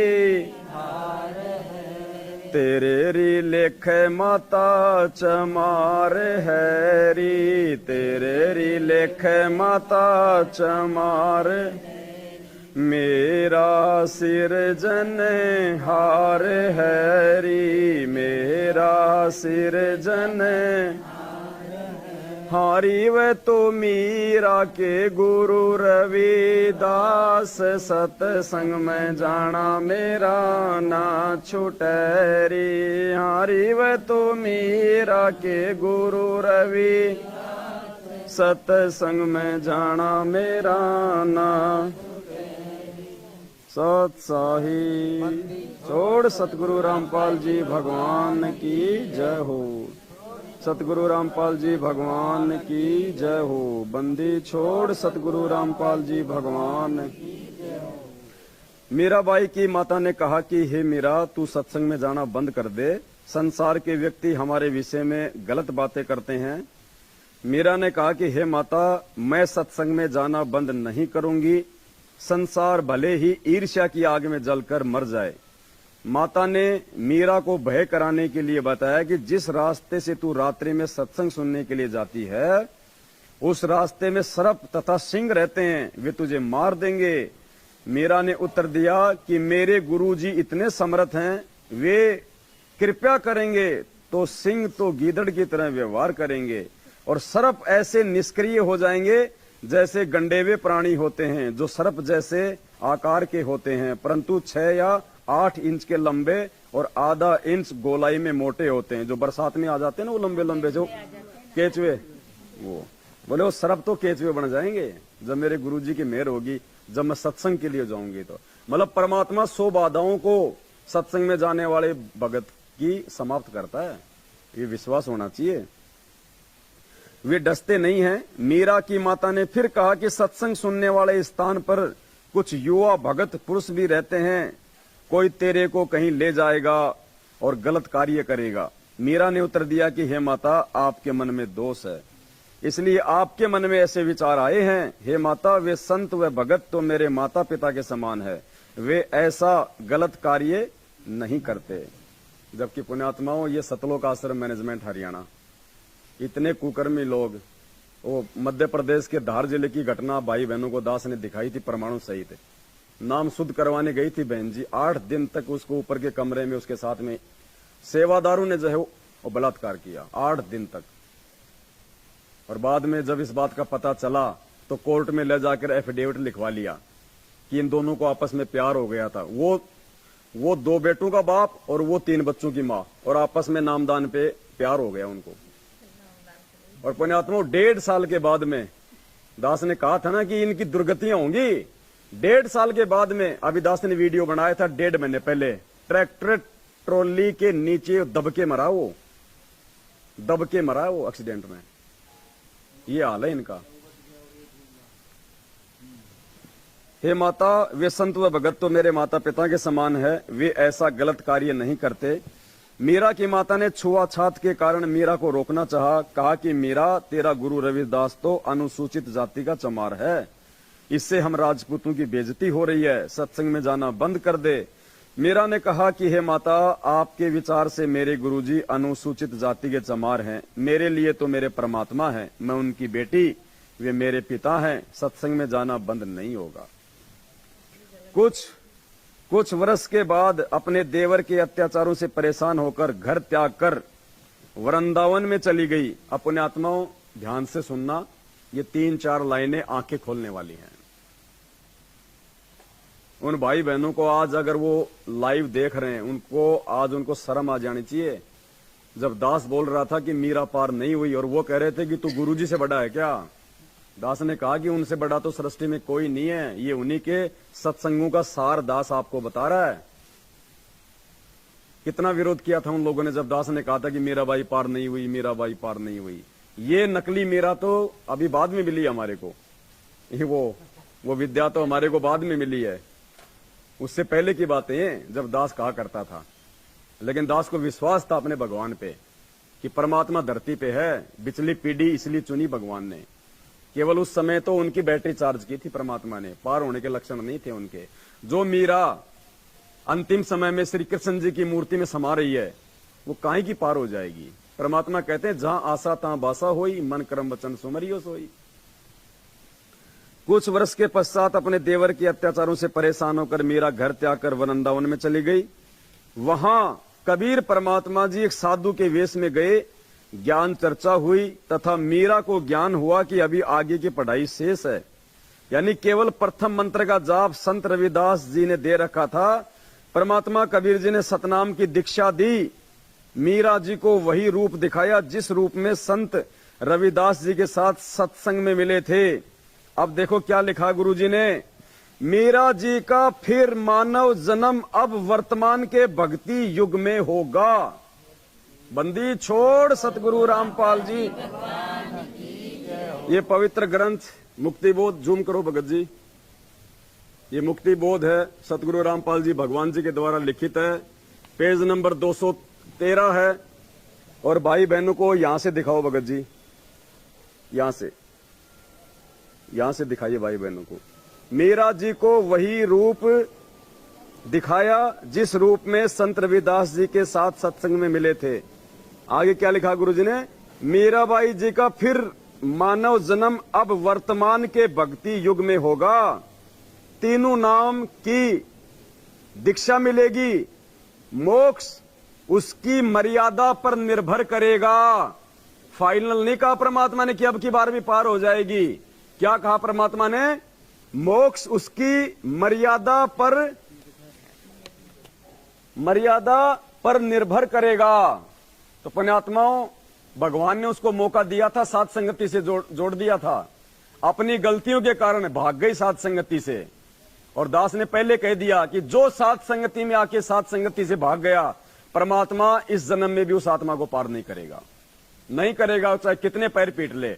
अब वो विद्या देवी चाहे कितने पैर पीट के वापस साथ संगति में आ जाओ, अब परमात्मा उसको स्वीकार नहीं करेगा। क्योंकि परमात्मा ने हमारे सबको दो मौके दिए। एक मौका हमने बरवाला कांड में खो दिया था, दूसरा मौका भगवान ने साथ संगति से जोड़ के दिया। और साथ संगति से जुड़ के जो निकम्मी आत्मा दूर चली जाएगी, पुण्यात्माओं, इस जन्म में तो कम से कम उसका मोक्ष संभव नहीं है। तो परमात्मा ने क्या कहा कि वर्तमान में उसका जन्म होगा, तीनों मंत्रों की दीक्षा मिलेगी। और फिर क्या कह रहे हैं गुरु जी? मोक्ष उसकी मर्यादा पे निर्भर करेगा। इस फाइनल नहीं कहा कि पार हो जाएगी, मोक्ष उसकी मर्यादा पे निर्भर करेगा। तो पुण्यात्माओं, इस चक्कर में मत पड़ा करो, इस बहम में मत रहना कि इसको सार नाम मिल गया, ये बहुत बड़ा भगत है। मर्यादा प्रथम है, मर्यादा। बिना मर्यादा के बिल्कुल 1% भी परमात्मा जबरदस्ती नहीं लेके जाएगा। मोक्ष उसकी मर्यादा पर निर्भर करेगा। यदि आजीवन विश्वास के साथ मर्यादा में रहकर तीनों नामों का जाप करती रही तो मोक्ष निश्चित है। अब बताओ उसका कहां से मोक्ष हो जाएगा? बरवाला कांड के बाद वो मीराबाई वो सारे मंत्र लेके, और 3 साल तक वो कहां रही पता आपको? अमृतसर के गुरुद्वारा, क्या नाम उसका, वो स्वर्ण मंदिर। 3 साल तक बरवाला कांड के बाद। और ऐसे नहीं रही वहां पे, वो चोटा रख के, वो सफेद वो पूरा वो छज्जा लगा के, वो चाकू रख के, पूरी व्हाइट कलर की वो ड्रेस पहन के, यहां तक कि वो सिलवार पहन के ऊंची वाली, हाथ में वो कपड़ा पहन के। और क्या कहा उसने पता है? मैंने अमृत छका वहां, अमृत। तो संत रामपाल जी क्या फिर वो जहर दे रहे थे आपको जब तुझे वहीं जाके अमृत मिला है? तो पुण्यात्माओं, गुरु जी कह रहे कि मर्यादा पे निर्भर करेगा मोक्ष। तो मर्यादा तो उसने तोड़ दी अपनी। गुरु को तजे भजे जो आना, ता पशुओं को फोकट ज्ञाना। तो पुण्यात्माओं, इन आत्माओं के चक्कर में मत रहना। उसको परमात्मा ने साथ संगति से इसलिए जोड़ा था कि मेरी आत्माओं को ये हकीकत का पता चले। और अचानक से जब मालूम पड़ेगी वो उसकी आत्मा, क्योंकि आने वाले समय में तो सब मालूम पड़ेगा, तो हम एक दूसरे के ऊपर आसक्त ना हो जाएं, आश्रित ना हो जाएं। दिखा दिया परमात्मा ने, देख लो, भगवान ने दूसरा मौका दिया इसको, फिर भी ठोकर मार दी उसने परमात्मा को। तो पुण्यात्माओं, हमने शिक्षा लेनी है ऐसी आत्माओं से कि भगवान ऐसी गलती हमसे ना हो जाए। बाढ़ में जाए मीरा की आत्मा, बाढ़ में जाए नानक की आत्मा। परमात्मा, हम जो भी आत्मा है, परमात्मा हमें पार करो आप। मोक्ष उसकी मर्यादा पे निर्भर करेगा। यदि आजीवन विश्वास के साथ मर्यादा में रहकर तीनों नामों का जाप करती रही तो मोक्ष निश्चित है। वृंदावन में मीरा की आस्था श्री कृष्ण जी में कुछ थी, इसलिए उसने वृंदावन में जाने का विचार किया था। ये जितने भी भगत कह रहे हैं ना, मैं छुडानी घूम के आ रहा हूं, छुट्टी पड़ रही है, मैं मगर जाऊंगा, मैं वृंदावन घूम के आऊंगा, मैं जगन्नाथ घूम के आऊंगा। देख लो क्या कह रहे हैं गुरु जी। उसने वृंदावन जाने का फैसला इसलिए किया था मीरा ने, क्योंकि कबीर परमात्मा की भक्ति लेने के बाद भी उसकी आस्था श्री कृष्ण जी में थी। तो पुण्यात्मा, ये जितने भी भाई जो ये जा रहे हैं ना इधर उधर, विचार कर लेना तुम कहां मर्यादा में हो। कई कह रहे 4 दिन की छुट्टी ऑफिस की, मनाली घूम के आऊंगा, मैं कुल्लू घूम के आऊंगा। पुण्यात्मा, परमात्मा शब्द पकड़ता है एक एक, वो अंतर्यामी है, अंदर की सोच पकड़ेगा। कल या परसों, ये तो दासा पढ़ रहा है, कल या परसों एक भाई का बंगाल से फोन आया था, शायद आज या कल आया था, अनुपदेशी है, संकल्प भी नहीं लिया उसने, रो रहा था बेचारा कि भगत जी आपकी वीडियो देख कर हमें तो भगवान का मालूम पड़ गया। तो मैंने कहा कि भाई हम जो है मतलब बंगाल की तरफ भी आएंगे हम, वो सिलीगुड़ी का था। बोला भगत जी आओ आओ, बोले हम आपको सिलीगुड़ी घुमाएंगे। मैंने कहा भाड़ में कोई सिलीगुड़ी, हाँ मैंने कहा मैं घूमने के लिए नहीं आ रहा भाई जी, साथ संगति के लिए आऊंगा। हाँ मेरे को घूमने के लिए नहीं आ रहा, हमने तो सतलोक जाके घूमना, भाड़ में जाए यहाँ का घूमना।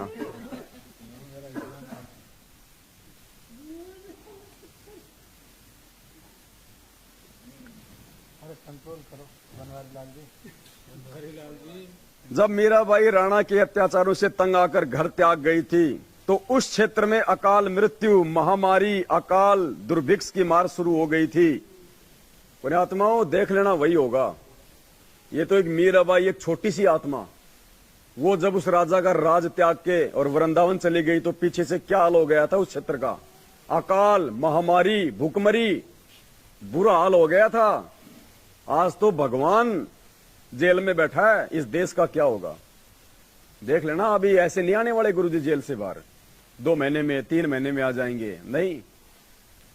देश के राजा को परमात्मा घुटनों के बल लेके आएगा और नाक रगड़ के हिसार जेल में जाएगा। उस कल वाली एड में परमात्मा ने स्पष्ट लिखवा दिया, उसमें उस एड में स्पष्ट कि देश का प्रधानमंत्री हिसार जेल जाके घुटनों में पड़ के उनको लेके आएगा। शायद इसीलिए परमात्मा ने एड नहीं आने दी आज, कि क्या पता मेरे बच्चों पे कोई आपत्ति आ जाएगी, नहीं तो। क्योंकि ये तो अपने भाव में भावित होकर अपने प्राणों को अपने परमात्मा के चरणों में न्योछावर करके लिख रहे हैं। तो इसलिए परमात्मा ने सोचा कि अभी थोड़ा समय नहीं है उचित इन बातों का।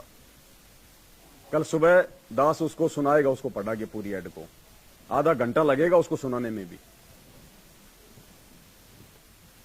जब मीराबाई राणा के अत्याचारों से तंग आकर घर त्याग गई थी तो उस क्षेत्र में अकाल मृत्यु, महामारी, दुर्भिक्ष की मार शुरू हो गई थी।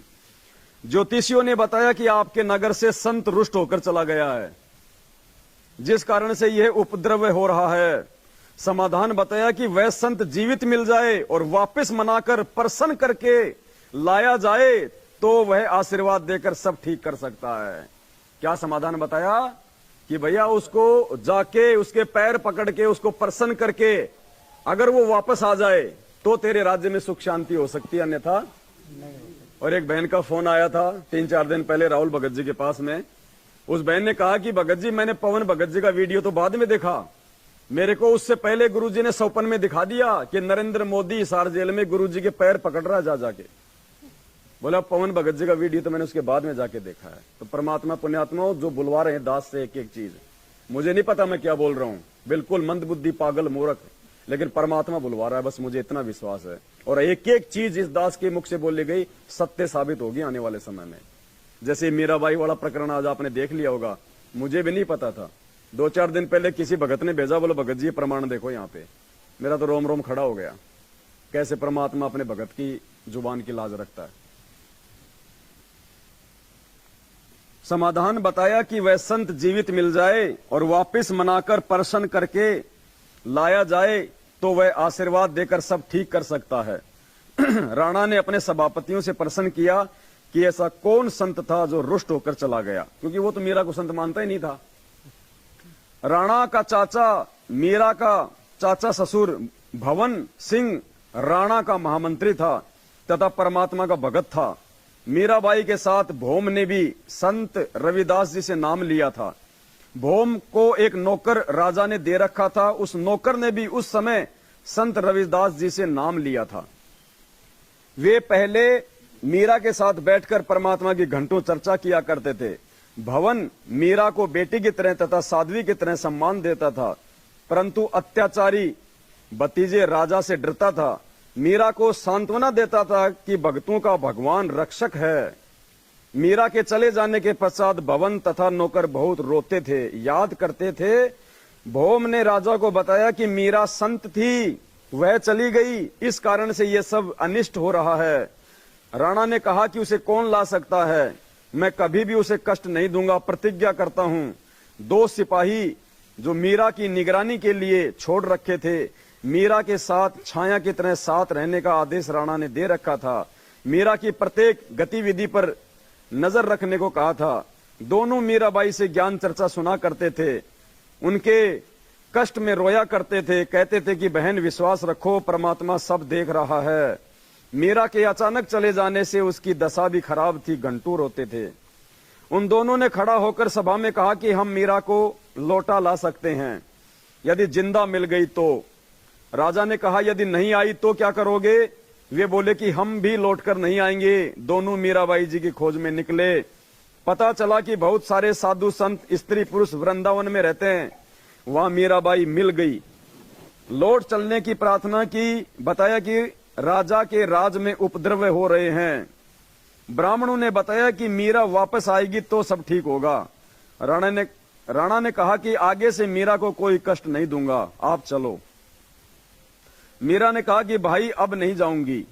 उन्होंने कहा यदि आप नहीं चलोगी तो हम प्रतिज्ञा करके आए हैं, यदि मीरा जीवित मिल गई तो हमारी बात को मान लेगी। राणा ने कहा था यदि नहीं आई तो क्या करोगे?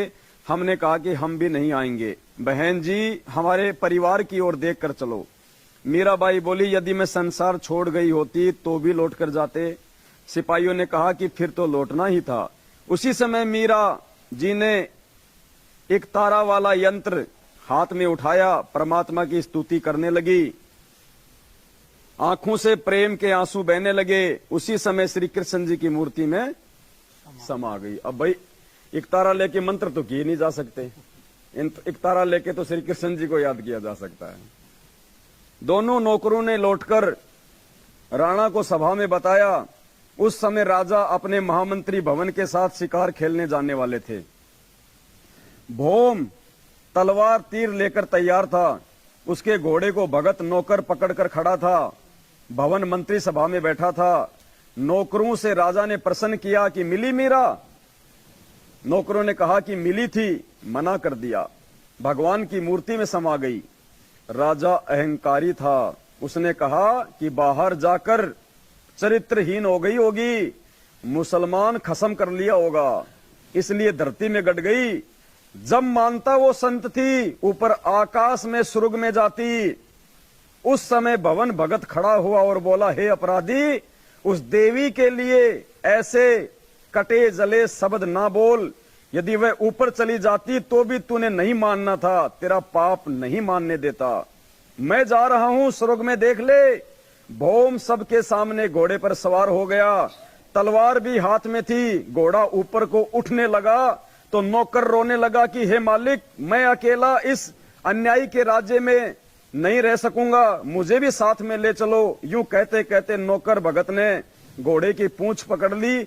वह भी घोड़े से लटका ऊपर चल दिया। घोड़े जोड़े जूतों व गुलाम नौकर सहित सब भवन स्वर्ग चला गया। और एक सत्संग में कहा था पुण्यात्माओं गुरुजी ने कि पुण्यात्माओं विश्वास के साथ भक्ति करना, सह शरीर जाओगे, सह शरीर। जो अपने भगत को सह शरीर भेजने की बात कहता है, पुण्यात्माओं देख लेना ये कबीर परमात्मा सह शरीर ही जाएगा और पूरी दुनिया को दिखा के जाएगा। तब लोग रोएंगे पीछे से कि ये भगवान था। छोड़ सतगुरु रामपाल जी, वरना हजारों साल ये मार्ग ऐसे नहीं चलेगा। हजारों साल ये मार्ग ऐसे नहीं चलेगा परमात्मा की गैर हाजिरी में। सह शरीर जाएंगे परमात्मा, सह शरीर, इस वचन को नोट कर लेना। हमें विश्वास है, विश्वास के बलबूते पे भक्ति चलती है, ड्रामेबाजी में भक्ति नहीं चलती है। अगर भगवान मान लिया तो भगवान भगवान वाले काम करेगा। फिर विशेष एक नित्यानंद जी महाराज गांव माजरा जिला रोहतक में जटेला तालाब पर साधना किया करते थे। जटेला तालाब 4 गांव की सीमा पर माजरा की सीमा में है। गांव है माजरा, बिगावा, बास, अचीना आदि आदि, ये दादरी जिले के हैं। उस समय में कहा जाता है कि वे सहशरीर ऊपर गए थे। कौन? चितानंद जी, जो गुरु जी बताते हैं ना उसकी, कि ब्राह्मण कुल में जन्म था, मैं करता बहुत मरोड़, गुरु गुमाने दास ने दिया कुबद गढ़ तोड़। वो चितानंद जी, वो भी सहशरीर गए थे, जबकि वो तो विष्णु लोक तक की साधना करते थे। तो ये भगवान क्या नहीं कर देगा। वे श्री कृष्ण जी के पुजारी थे। उनको ऊपर जाते किसी ने आंखों तो नहीं देखा, परंतु पूर्ण विश्वास यही है। संत गरीबदास जी स्पष्ट करना चाहते हैं कि श्री रामचंद्र जी के साथ सब अयोध्यावासी सुरग गए थे। राजा हरिश्चंद्र के साथ काशी वासी सब सुरग गए थे, परंतु जन्म मरण न तो श्री रामचंद्र जी का समाप्त हुआ। वे श्री कृष्ण रूप में जन्मे, फिर मरे, न राजा हरिश्चंद्र का जन्म मरण समाप्त हुआ। वे 10वें अवतार के रूप में आगे जन्म लेंगे। करोड़ों व्यक्तियों को मारकर कोरे पाप इकट्ठे करके नरक में गिरेंगे। नित्यानंद जी तथा भोम जैसों की तो गिनती ही क्या की जाए। वो भोम भी वापस आएगा, वो घोड़ा भी वापस आएगा, वो गुलाम भी वापस आएगा, क्योंकि उनकी आस्था श्री विष्णु जी में थी। नाम भले उन्होंने परमात्मा से ले लिया था, क्योंकि पुण्यात्मा उस समय ये मूल ज्ञान नहीं था, ये तत्व ज्ञान नहीं था। आज हम इतने सत्संग सुन के, इतने भाई बहनों से साथ संगति कर करके भी हमारा विश्वास आगे को नहीं सरक रहा। उस समय तो बेचारे साल 6 महीने में एक आधी बार कभी सत्संग सुनते थे। वो मोबाइल थोड़े थे जो लगा लिया कान के सो गया। केवल कबीर परमात्मा की सत्य साधना 3 बार की दीक्षा वाली अधिकारी से लेकर करने से जन्म मरण सदा के लिए समाप्त हो जाता है। वर्तमान में मेरे यानी संत रामपाल के अतिरिक्त विश्व में किसी को 3 बार की दीक्षा देने का अधिकार नहीं है। ये वीडियो के माध्यम से मेरा इलेक्ट्रॉनिक शरीर हजारों वर्ष कलयुग में दीक्षा देगा। अरब खरब मानव स्त्री पुरुष जो दीक्षा लेकर मर्यादा में रहकर आजीवन भक्ति करेंगे तो मोक्ष में कोई शंका नहीं है। भवन मंत्री भगत की रक्षा परमात्मा ने की। कैसे? भगत भवन महामंत्री था, राजा का चाचा था तथा बहुत वफादार था।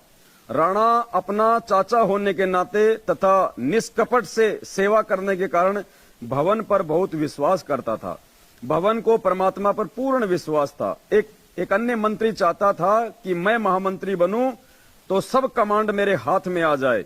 अब महामंत्री भवन के अधीन रहना पड़ता है, वह जो कहता है वही करना पड़ता है, मेरी नहीं चलती। जो दूसरा जो मंत्री था वो चाह रहा था कि मैं बनूं मैन मंत्री, वरना मुझे तो भवन के नीचे रहना पड़ता है, इसकी सारी बातें माननी पड़ती हैं। राजा के सामने महामंत्री भवन की निंदा करता था, परंतु राजा को विश्वास नहीं हो रहा था कि मेरे चाचा मेरे विरुद्ध कैसे चल सकता है या मेरे राज्य को हड़पना चाहता है। परंतु दुष्ट मंत्री को चैन नहीं था। राजा महामंत्री भवन को शिकार करने के समय या किसी अन्य शहर में जाना होता था तो सदा साथ रखता था। शिकार करने जाते थे, भवन जीव नहीं मारना चाहता था, क्योंकि उसको ज्ञान हो गया था, गुरुजी से नाम ले लिया था, तो जो भवन था उसके साथ उस शिकार पे तो जाता था, लेकिन वो जीव नहीं मारना जो है वो चाहता था। परंतु राजा को नाराज भी नहीं करना चाहता था, इसलिए काठ यानी लकड़ी की तलवार बनाकर लोहे की म्यान में डाल रखी थी। म्यान में लकड़ी की तलवार कि भाई इसको लगेगा कि हाँ तलवार है इसके पास में। बाहर से तो तलवार तेज धार वाली लगती थी, अंदर लकड़ी का टुकड़ा था।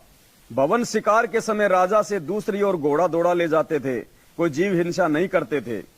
भवन का परमात्मा पर अटूट विश्वास था। जो भी कार्य गलत होता तभी कहते थे कि परमात्मा जो करता है अच्छा करता है, अच्छा हुआ, अच्छा हुआ।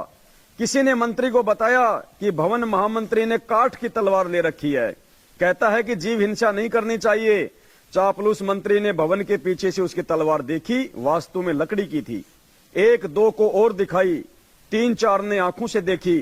चापलूस मंत्री ने सबसे कहा कि भवन अपने भतीजे को मरवाना चाहता है, स्वयं राज्य चाहता है, भाइयों मेरे साथ राजा के पास चलो। मंत्री अपनी मंडली को लेकर राजा के पेश हुआ। सबने एक सुर में कहा कि राजन, हम आंखों देख कर आए हैं, भवन आपका रक्षक नहीं आपको धोखा दे रहा है, लकड़ी की तलवार ले रखी है, आप स्वयं मंगा कर देखें, हम पर विश्वास ना करें। राजा ने कहा कि यदि भवन की तलवार काठ की मिली तो सबके सामने उसकी गर्दन काट दूंगा। राजा ने सब मंत्री तथा महामंत्रियों को आदेश दिया कि दूसरे शहर में जाना है, सब अपने अपने अस्त्र शस्त्र लगाकर आधे घंटे में तैयार होकर ड्योढ़ी द्वार पर हाजिर हो। सब अपने अपनी तलवार व अन्य शस्त्र लेकर ड्योढ़ी द्वार पर खड़े हो गए। राजा आए और बोले, सब मंत्री महामंत्री तथा अन्य अंगरक्षक अपनी अपनी तलवार लेकर एक पंक्ति में खड़े हो जाएं। ऐसा ही किया गया। राजा प्रत्येक के पास जाकर कहे कि अपनी तलवार की धार चेक कराओ, तुमने धार ठीक से बनवा रखी है या नहीं रखी है। सबकी तलवारें लोहे की थी। जब भवन का नंबर आया, देखना पुण्यात्मा सच्चे भगत की परमात्मा फिर कैसे रक्षा करता है। ये हमें विश्वास दिलाने के लिए लिख रहे परमात्मा, हमारे मनोरंजन के लिए नहीं लिख रहे गुरुजी, टाइम पास के लिए नहीं लिख रहे।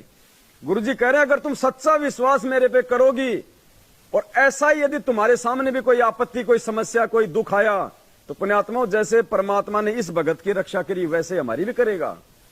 ये हमारे को विश्वास दिलाने के लिए परमात्मा इतना सब कुछ ये समय अपना लगा रहे हैं इनमें। तुमने धार ठीक से बनवा रखी है कि नहीं। सबकी तलवार लोहे की थी। जब भवन का नंबर आया तो भवन को लगा था कि चंद मिनटों का जीवन शेष है, परमात्मा को याद कर लूं। भवन परमात्मा का नाम जो गुरुजी से ले रखा था जाप करने लगा। आपत्ति के समय बताया परमात्मा ने, लेकिन जो मर्यादा तोड़ के आपत्ति के समय चाहे कितना जाप करे उसकी कोई रक्षा नहीं होगी।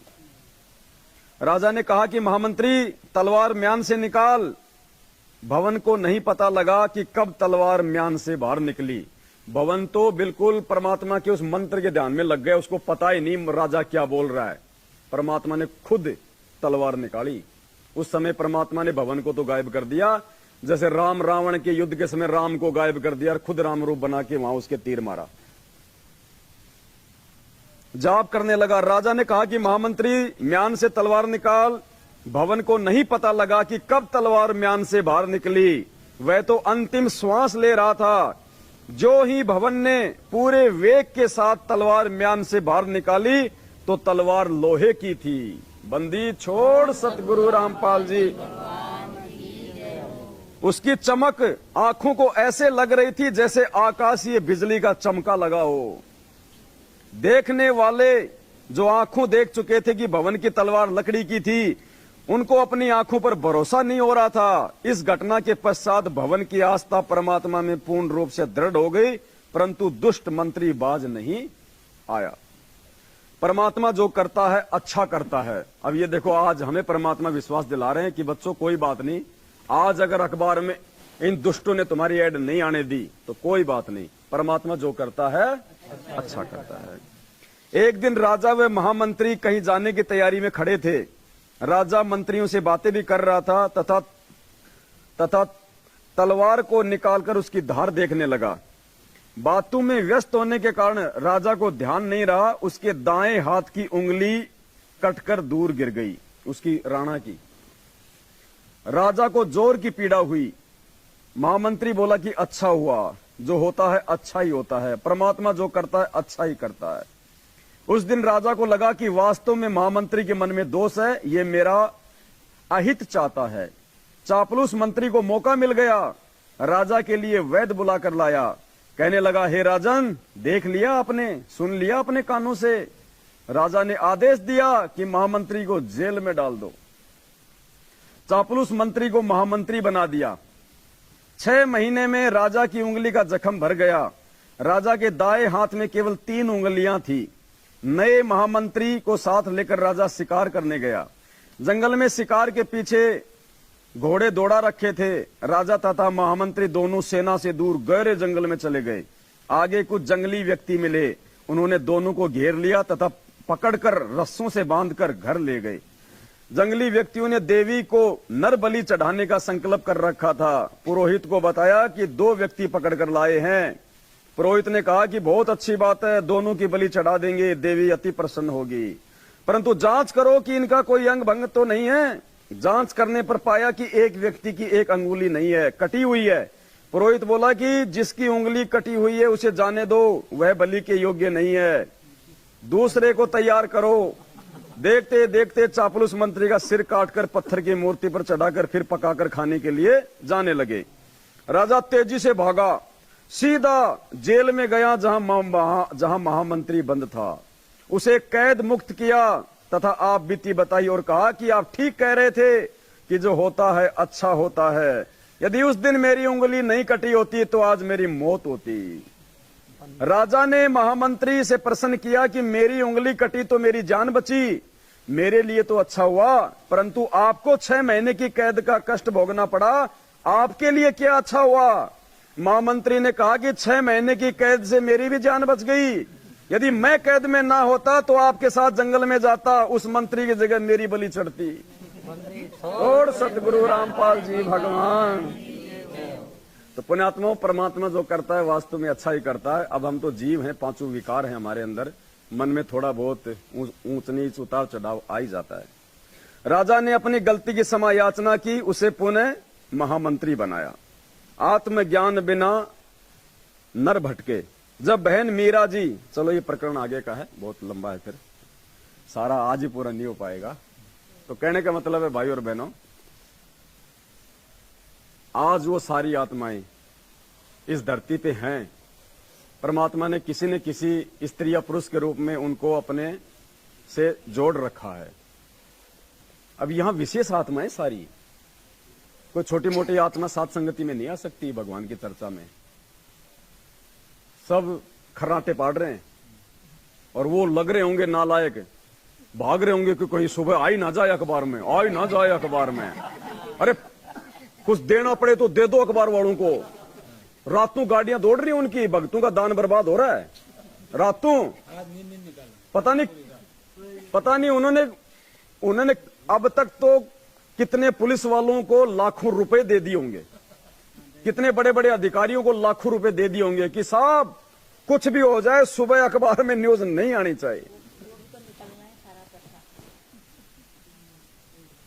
अब वो चक्री बांध रहे, हम यहाँ भगवान की कथा सुन रहे हैं। बढ़िया भंडारा किया, बढ़िया भोग लग गया, संगत में संदेशा चला गया, और सुबह भाई बहनों को पता चलेगा कि ये कितने नालायक और कितने ये दुष्ट है। अपने भगवान के भगवान होने के परमाणु को भी ये जगत में नहीं आने देना चाहते, और दूसरी तरफ नौटंकी करते हैं कि हम गुरु जी का ज्ञान प्रचार कर रहे हैं, हम पुस्तकें छपा रहे हैं, हम टीवी पे सत्संग सुना रहे हैं, और सुबह वो अखबार में जो आता तो दुनिया की आंखें फटती आंखें कि वास्तव में कौन है भगवान। चलो फिर परमात्मा दया बख्शेंगे। पुण्यात्माओं, बढ़ चढ़ के इसी प्रकार से सेवाओं में आगे बढ़ते रहो, परमात्मा साथ में है। परमात्मा इससे भी बड़ी सेवा करवाएंगे, ऐसी बात नहीं है, इससे भी बड़ी सेवा। ये तो पुण्यात्माओं पाप और पुण्य की लड़ाई है, और परमात्मा कहते हैं राम नाम का सिक्का मेट है वो डूबेंगे अभिमानी। ये राम नाम का सिक्का मेट रहे हैं, ये भगवान के भगवान होने के सबूतों को दुनिया में नहीं जाने देना जो है वो चाह रहे हैं। ये राम नाम का सिक्का मेटना चाहते हैं। देखना इनकी दुर्गतियां, क्योंकि इनका पाप का घड़ा नहीं भरेगा तो ये नीचे कैसे गिरेंगे। तो पुण्यात्मा, हो सकता है जो काम हमारा वो न्यूज़पेपर में दिया गया ऐड भी नहीं कर पाता, उससे ज्यादा इनका पाप का घड़ा हो सकता है उसको रुकवाने के चक्कर में भरेगा। क्योंकि ये किससे पंगा ले रहे हैं? ये पवनदास से पंगा नहीं ले रहे, ये भगवान से पंगा ले रहे हैं। और जो भगवान से पंगा लेगा तो भगवान उसको कब उसको अपंग कर देगा कुछ पता ही नहीं चलेगा। तो हम सभी भाई बहन इसी प्रकार से विश्वास के साथ में साथ संगति से जुड़े रहें। और ये मीरा बाई वाला जो प्रकरण आज आप भाई बहनों को परमात्मा के इस पवित्र अनमोल इस ग्रंथ से आपको बताया, सुनाया, दिखाया, पुण्यात्माओं अब आपको विश्वास हो जाना चाहिए कि परमात्मा दास के मुख से जो बातें बुलवाते हैं ज्ञान आधार से, वो झूठ नहीं मिलेंगे आपको कहीं भी। बस हमें विश्वास करने की जरूरत है। मैं आपसे कोई आपकी प्रॉपर्टी नहीं ले रहा, आपसे फालतू की कोई चीज नहीं ले रहा, जो ले रहा हूं आपकी आंखों के सामने है। कोई बात नहीं पुण्यात्माओं, हम परमात्मा की रजा में राजी रहेंगे, जैसा परमात्मा रखेगा हम वैसे रहेंगे। और दूसरे तरीके बहुत हैं। ये तो खाली एक छोटे से हरियाणा में तो न्यूज जाने की बात थी ना, कौन सी बड़ी बात। इससे पहले तो भगवान ने ऑल ओवर इंडिया में न्यूज निकलवा दी। ये कहां रोकेंगे। अब हम दूसरे सिस्टम से काम करेंगे। ठीक है, आज हमारी ये इस दास की ये मूर्खता समझ लो आप। आज इस दास की ये मूर्खता है कि दास ने लाइव आके पहले जिक्र कर दिया, अब आगे जिक्र नहीं करेंगे। हर स्टेट में देंगे, हर स्टेट के मुख्य अखबारों में देंगे। अब जाना, अब लगाओ ड्यूटी अपने उन नौकरों की, उनको अखबारों के ऑफिस के आगे चौकीदार बना दो। इन कोऑर्डिनेटरों को नामदान से हटा के अखबारों के ऑफिस में वहां पे चौकीदार बना दो इनको, कि कोई आ ना जाए कोई सत्सेवक। अब ये 5-10 दिन नहीं सोएंगे भगत जी। जाके थक गए, अभी वहाँ लगाएंगे। नहीं, अभी पूरा इंडिया में जोड़ा हुआ इनको। ये तो जीते जी कुत्ते बन जाएंगे फिर। कोई नहीं पुण्यात्मा, भगवान अपने साथ में है। हाँ, हम तो खाली यंत्र हैं। परमात्मा हमारे को कैसे यूज करेगा, कैसे चलाएगा, ये मालिक की मर्जी है। ये छोटी सी आज दास से ये गलती हुई है। दास अपनी गलती के लिए परमात्मा से बारंबार क्षमा प्रार्थी है। आगे से हम ध्यान रखेंगे। जब तक हमारा काम कंप्लीट नहीं हो जाएगा उससे पहले हम कोई खुसर फुसर नहीं करेंगे। तो आज की साथ संगति में केवल इतना ही। हाँ,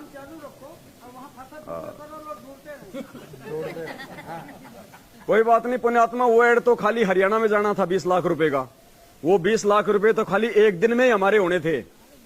और अब 20 लाख रुपए की पुस्तकें छपेंगी और पूरे देश में बटेंगी। अब वही मैटर पूरे देश में बटेंगे। अब वो बंदी छोड़ सतगुरु रामपाल जी भगवान। हो सकता है परमात्मा ने यही सोचा हो कि ये 20 लाख रुपए तो लोग एक दिन में पढ़ के उसको रद्दी में डाल देंगे, लेकिन वो पुस्तक कोई रद्दी में नहीं डालेगा। वो 50 लोगों के हाथों में निकलेंगी, सैकड़ों लोगों के हाथों में निकलेंगी और सभी भक्तों की सेवा लगेगी जो उनको जा के उनको बांटेंगे। तो हो सकता है परमात्मा ने इसीलिए दया बख्शी हो, क्योंकि 20 लाख रुपए में तो इतनी पुस्तक छप जाएंगी, इनको पीलिया हो जाएगा। छोड़ सतगुरु रामपाल जी भगवान की। तो आज की साथ संगति में केवल इतना ही। बाकी भाई बहन आपस में मिलकर अपनी चर्चाएं करते रहेंगे। सत साहिब।